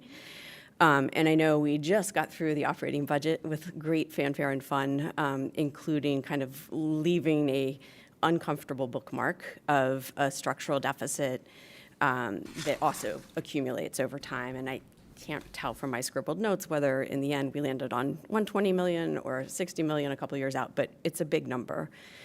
And then we also talked about teacher salaries. So can you help square the circle for me there of, you know, adding $12 million in debt service per year is sort of equivalent to 100 teachers or 2% raise for our current teachers. We still have a structural deficit. Help me understand how we are comfortable with this as a strategy, and also what surprises might lie ahead in terms of maintenance and other costs that you know, may be surprises, whether it's TJ or others. Mr. Huggins, can you start the first part, and then I'll finish. so with or without the debt service, we've got to get back into structural balance with our operating fund budget. We have, whether the number is, you've heard a lot of numbers today, whether it's 30 million, 40 million, 60 million, whatever it is, we're going to have to get within structural balance regardless of what we do with the debt. The debt is something that I think has been a priority for this division, that we have identified significant building needs that need to be addressed. And if we don't fix them, they're going to get worse. The 5 schools that we're talking about, whether it was TJ and 4 or 5 others, have been identified as being the worst schools in this division that need the most care, whether they need to be renovated or whether or not they need to actually be replaced. And they've been out there on this list for a long time. Had a lot of deferred maintenance and what was the other, deferred aggregation, what was that word? And so I think we have these priorities that we do need to address and we need to face. And part of this budget discussion that we're hopefully going to have this summer and early fall will be trying to get our operating budget into structural balance, but also being able to look forward to what we need to have for the CIP and for continuing to maintain and refresh our buildings, our infrastructure.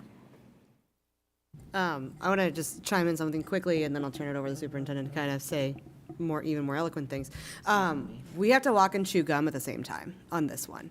The reality is that, yes, our budget does not, the math on our budget does not quite math at this moment, and we still have students who walk into our buildings every single day and require more services than we have the money to provide. So we need to figure out, that's why we spent an hour and a half earlier today talking about what it is that we need to be providing going forward. We need to figure out how to provide those services in a more efficient manner. We are using a lot of tools in our toolbox to figure out how to do that, including our brand new auditor, who's doing an incredible job, by the way, and is finding lots of savings that we need to continue to scale upon. But also, we're going to need to be making some really tough decisions. This year, we had to change some planning factors. We're going to continue to do that. And we can't leave these buildings, like we can't leave this conversation in order to be able to facilitate the operating conversation. We have to do both at the same time. And then I'll turn it over to you, because I know that you have lots of thoughts about how we're going to do that. I mean, that's exactly what it is. I mean, we have to find that middle ground, and I think it's a priority discussion as well as solving the structural deficit issue. And so, thinking about the compensation, we chose as a major priority a couple of years ago to invest greatly in that, because we saw the need for our staff as they compared to other school systems in our area. We were at the bottom of the scale. So we made a decision there, understanding, though, we still had to build the plane while flying it, in a sense, of the structural deficit that we have and the ongoing structural challenges with our budget. We know some of that is a result of the fact of how public schools are funded in the Commonwealth. So some of it is a little bit out of our control in that way. So we have to begin to think about what parts do we have control over. And that is something that we've already scheduled. We have a budget retreat that we're working on this summer with the school board in July. We haven't had working on the budget that soon in the past. So we're beginning to do that, and we will commit to work with the county and work with Mark to determine times that we can meet with you all. So in a nutshell, it is having to balance the two. We also hear from our staff in many of these buildings that the working conditions is also a factor for many staff to want to be the retention piece, to work in living condition, in the conditions that they see where they're not having sustainable classrooms and health concerns that they have. So we have to pay attention to, compensation is certainly salaries, but it's also the conditions that you work in. It's also the benefits that you receive from healthcare. It's a variety of things. It's not just the salaries. And so I view it that way as well. When I think about the types of conditions that we saw in this report, we have to be mindful of that if we're going to retain staff as well. And we've heard from many of them, and I've gone to visit and spoken with many of them about this is just as much, if not a concern, as also their salary, to be able to have a space where they feel safe, where they can feel healthy, and where they can be productive in being able to provide education to their students.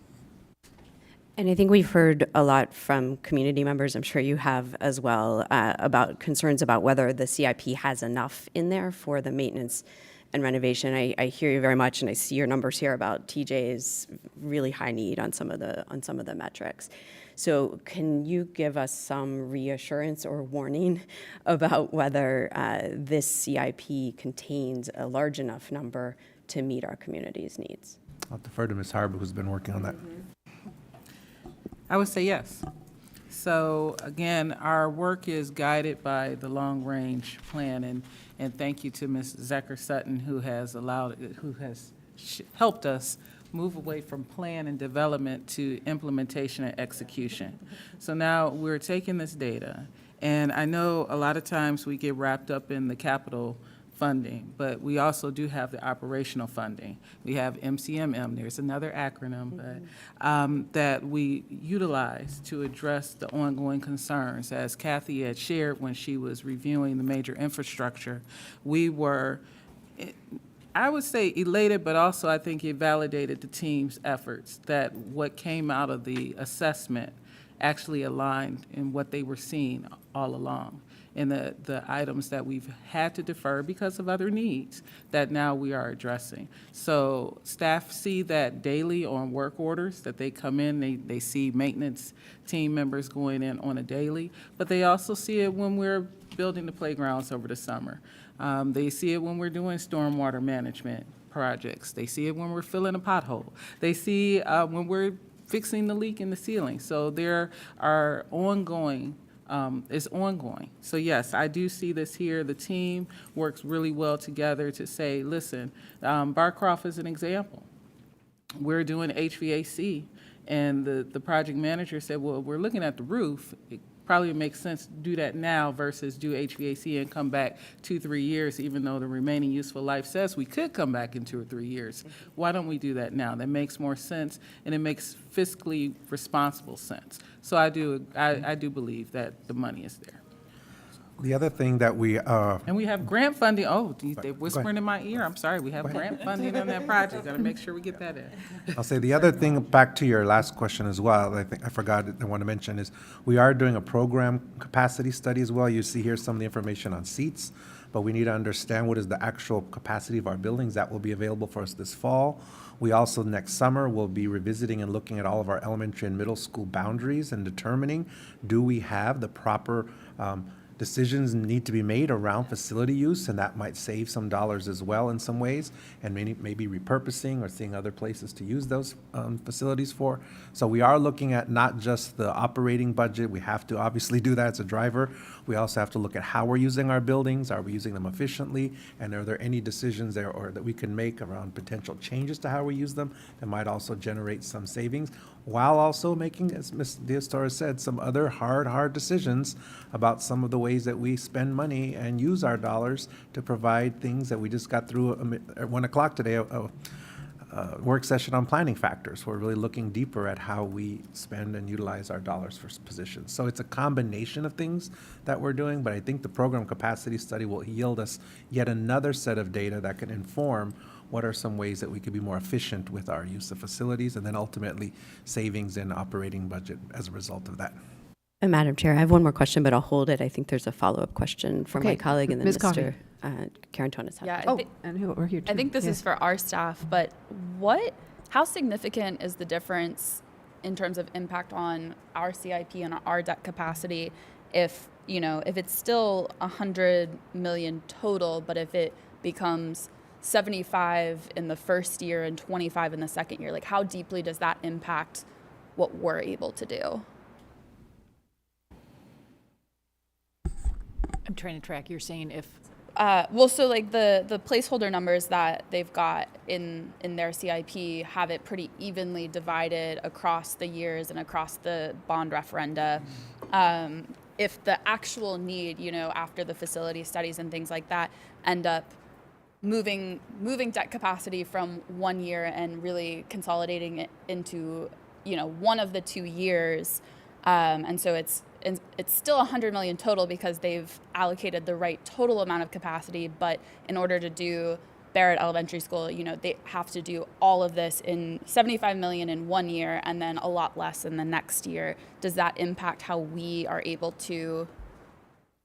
I think I would say it just depends. I mean, this is not like operating. It depends on what year you're moving forward. So yeah, let's say if you move 75 into first year of a referenda, that's going to impact debt a lot more quickly. And if it's at the same time that we had hoped to do Columbia Pike Library, then that's, historically what we've done is the superintendent and manager talk about it. We all right, what's implementable? And then we kind of layer over all that. But yes, anytime you accelerate that debt, it's going to have a quicker impact and then trigger those ratios higher, both increase in debt service. So, but CIP is chunky, like you said. It's never level. You know what I mean? It depends on the project, right? Four-dimensional chess, right? Yeah. In a good way, though. In a good way. It is what it is. Okay. Also, good news. We're going to have this conversation again in 2 years, and we can revisit the question at that point. All right. Mr. Carantonis. To Ms. Coffey's question, there is absolutely an impact because we need all together to know what crowds out what, right? And there is no community need that is lesser or higher. They need to be, coordinated. One of my concerns here is that, in my past, I worked on deferred maintenance with public facilities, airports, not the same like schools. The surprises are staggering. And what happens in this, first of all, nobody goes really voluntarily in a deferred process of considering these. Everybody has to be pushed to do that. And obviously we're at this point where there is absolutely no remedy to have to do that. So the question for me is the following. I am concerned that we will see, we don't have a good grasp of three dimensions. First of all, of the actual size of the investment needed. I understand that. We will figure that out. The second is of the plan, the game plan of how to align things like swing space, for example, and how to put, resources and use resources wisely so that we don't have to scramble and that things, fit into a line of delivery. And the third thing is additional requirements. I think just about the environmental specs that we will have to implement now that are not exactly the same like when the asset that we tried to cure was created and we deferred its maintenance. So for that reason, one of the critiques that is coming also from the community and in the JFAC letter, etc., is why is it so important to realize the MPSA move now while all this is in a waiting pattern to be determined in the next 12 months? Well, I'll start and then I'll turn it over to Ms. Harbour and Ms. Lynn. As we looked at the long-range study plan that was done on all of our 42 schools, the MPSA building where it currently exists in Patrick Henry was at the top, if not the top, of one of the conditions in being in such poor condition. And so that's part of it. And I'll defer to Ms. Lynn, who can talk a little bit more about that report that was done. But it's really one of the main buildings in all of our schools that really has to have immediate attention done to it. Thank you, Dr. Duran. So yes, when we applied the methodology, we applied it to all the schools to determine what 3 to 5 schools we would select for the feasibility studies. At that time, we looked at all the schools, and MPSA was in the top 3 of the schools needing work for their facility. They had a high facility condition index score, so a lot of their infrastructure had a lot of deferred maintenance, as we spoke about, as well as a lot of their educational spaces did not meet the needs of that program.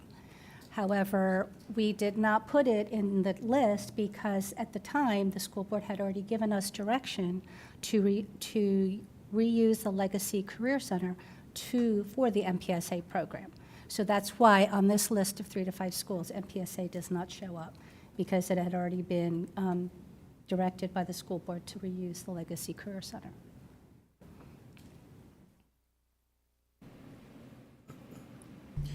Fine, I understand that.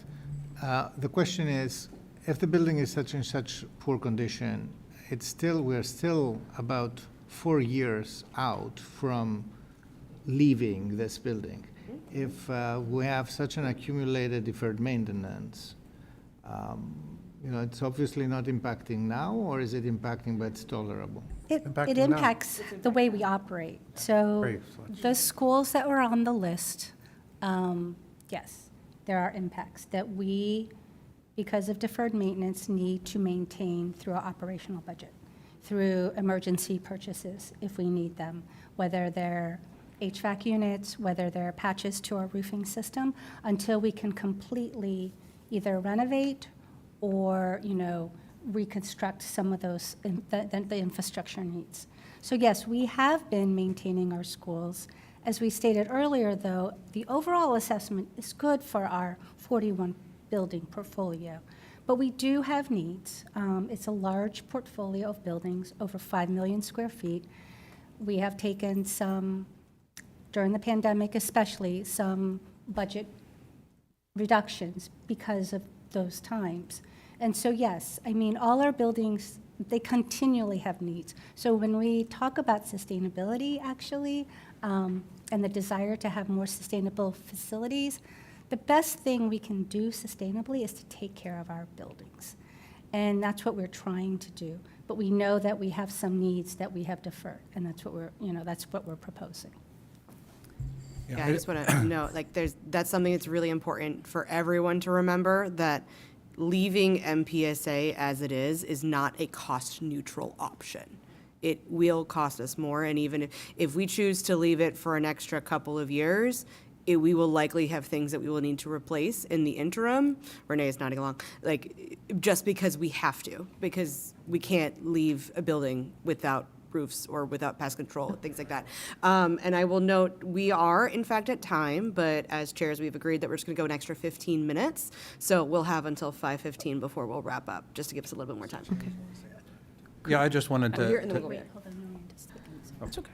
You want to go, Jeff? no, I just wanted to add to Mr. Carantonis' question is I think you can actually utilize the MPSA building as a example of deferred maintenance from many reasons.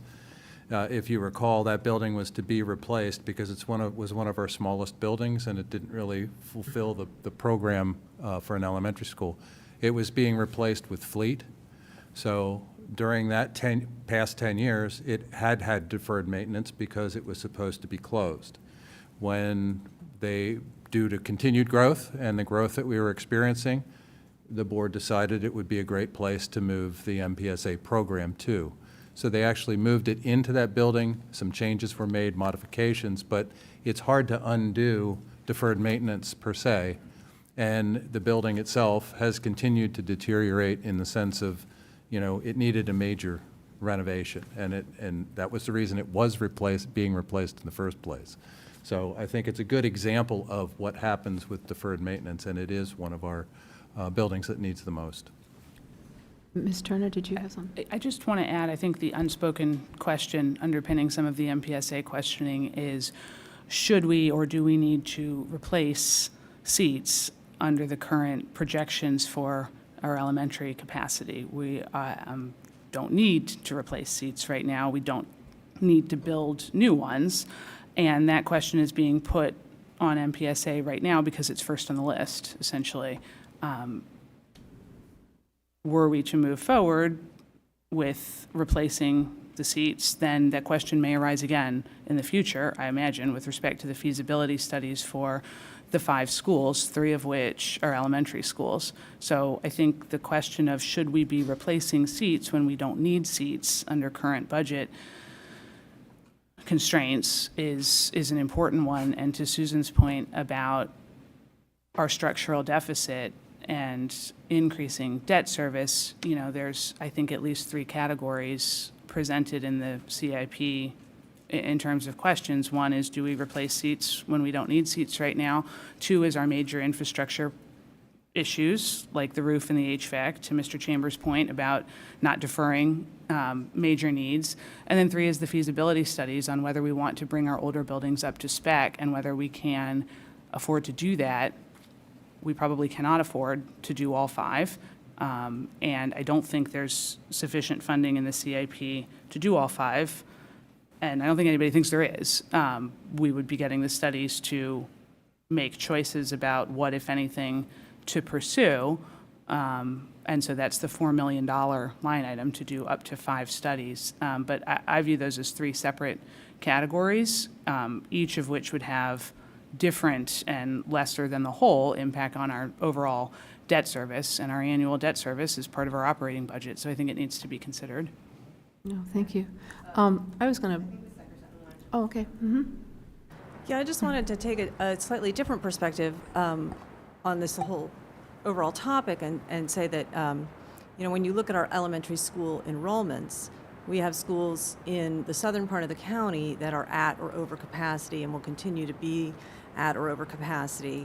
And that has been one of the drivers in terms of the desire to keep MPSA in the location on that campus, because it does provide relief in terms of the enrollment trends that we have.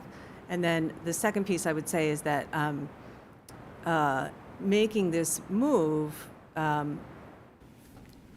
renovating the legacy Career Center building now will be less costly than hanging on to it for a few years and deciding some other use for it and then renovating. So. Yeah, thank you. I appreciate this discussion because I think it is we've all heard from JFAC and we're hearing from the county council PTAs and stuff. I think for me, I'm just going to need some help talking with the public, because it just, when you look at the numbers, and I know, the Montessori program's got particular, needs and things, but at the moment, it looks like you're, you've got two elementary schools worth of space. I mean, I know it's scattered around the county, and yet you're building another 625 seats for students, 5 classrooms of which will not have natural light, so that's suboptimal. And then you're going to have 150 seats extra still that you're not sure what you're going to do with. It's just hard to kind of square all that. It seems like there ought to be another way to approach that when you've got all of this extra space. Montessori program obviously is an easier program to move somewhat, because it's it's not a neighborhood program. And then I'll bring up the other issue, which I wanted to, and we're just running out of time, worrying about TJ, because it looks like you're going to need to do TJ. And if you do TJ, phasing, as you mentioned, Mr. Chambers, can be really, really expensive. It's much better to build a whole new school and move the kids off site. Probably one of your best places to put the TJ students while you do that building would be the Legacy building, I would guess. It's really close, it's there, it's got a swing space. I'm just throwing that out, and I just worry that this is gonna take that off the table before you find out that that's what you need, and I think you just need to be careful about that. So I think we're just, uncomfortable with some of this. It's a lot of difficult choices. And again, I think in talking to our public, we just need a little more help as to why you need to build more seats when you've already got 1,400 extra. You see, it's just we have to have some talking points to sort of make this make sense to people, because it doesn't so much at the moment. Yeah, I think, I've done this type of work for quite a few years, and in general, swing space, the approach APS would have and schools always have, is to prioritize keeping the buildings open without disrupting the educational process. First option is to keep students on the site, in the campus. The second is to relocate, keeping it in the building. Second would be to keep them on site using relocatables like we did at Abingdon, for instance, which also wasn't ideal. And middle schools really are pretty much too large to try to relocate the whole program. So do you relocate grades? It just doesn't work on a secondary building. You almost have to do the phasing on site if you can. And with regard to Thomas Jefferson, with the needs and what physically needs to be there, the thing that's really missing in that building are classrooms, with natural light and the place that students are most of the time. So it may be beneficial to build a vertical classroom wing that would have, the teams in it, and built 4 teams, which it's currently not done. And then also have improved daylighting and ventilation for the students, as well as breakout spaces that they don't have the luxury of having. And then the existing building could be broken up into the common spaces and the service spaces, possibly even introducing courtyards with natural light that would make that, and you could phase that, and it really wouldn't be that much more expensive. Swanson would be similar, that we would have to look at. It would be a little more difficult because all of the additional square footage that currently is there. One of the things Jefferson is missing is square footage. They have squeezed so much within the walls of that brick building. I'm surprised they haven't popped out yet. Maybe Elementary some boundary schools. Yeah, maybe some boundary adjustments might help. I don't know. But, elementary schools' approach would be also similar, but a lot of times with an elementary school, sometimes, depending on the size of it, you may want to rebuild it on site, may end up being less expensive than phasing it or relocating students. And I think the one thing you talked about, capacity, some of the schools that we're looking at are not at the 7 to 750 size that we currently are looking at, which we would want should growth happen again. And maybe they would be looked at to replace in situ or in size that they currently are with, an addition planned that could be added to that building if we ever needed to take it to the size that we currently are saying is our standard. And I totally understand. I think the Thomas Jefferson site, it would make a lot of sense if you could build the building next door, right. But that's our fields and the fair that I don't know that we can let go, and the community center that I don't know that we can let go for a couple. So just that site, the only option may be to move the students off-site, so that we need to be thinking Again, about that's that. why I don't know. we're doing the deep dive that we Yep. are really Yeah. looking at doing. No, exactly, and I'm just, so the deep dive is happening soon, as Mr. Karantonis came up with, was talking about, why so fast, because you're going to have that deep dive in another year. Why cut off the options that you might need now? I think that's sort of what we're thinking about, so thank you. Yeah, I just wanted to add, looking at the design seat capacity and saying there's 1,400, going to be 1,400 elementary, is different from talking about the programmatic usage of the buildings. And the programmatic usage of the buildings is, in fact, probably not the numbers that you're seeing on the building design, the seat capacity of our schools, which is why the board asked staff to do that work that's going on now, to give us the information this fall as to how are our buildings actually being used, and how does that compare with what the seat capacity tells us. And frankly, of course, we don't want our buildings to be at 100%. We're public schools. We take whoever comes in the door and enrolls to us. So collectively, we have conversations about what is the ideal usage of a building.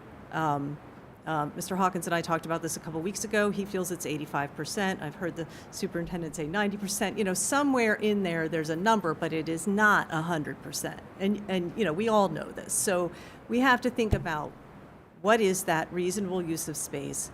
What is the actual use of space? And then we will have a much more accurate number of the quote-unquote, how many seats are available at the elementary level. Yeah, and I'm just saying, you don't maybe want to take options off the table before you do that study, and you're talking to somebody who, we had elementary schools at 135% of capacity when I was on the school board. It wasn't ideal, but again, the school's capacity depends on the class size. So if you change class size and you get more kids in the classroom, suddenly you've got, a different capacity, so that's kind of a fluid thing as well. I don't know that we'd want to go too much below where we are as far as capacity goes as an ideal, but. Yeah. And I think we could be playing with that algorithm forever. But alas, we have now reached the duration of our time. And so I'll wrap us up. Just a big expression of gratitude to both sets of staff. We alluded to this earlier about the amount of work that goes on behind the scenes. This is the public manifestation of both of our CIPs, and this is the public conversation, but this is certainly not the first time that you all have been talking, and this is, I think, in my observation, some of the most incredibly collaborative work that we've seen in years. So I really appreciate the amount of conversations that are happening back and forth, and the work to really coordinate and ensure that we are creating cohesive, coherent plans to improve the infrastructure for our county and our community, whether that happens to be in transportation or in schools or in everything in between. And with that, I think we are, is there anything else?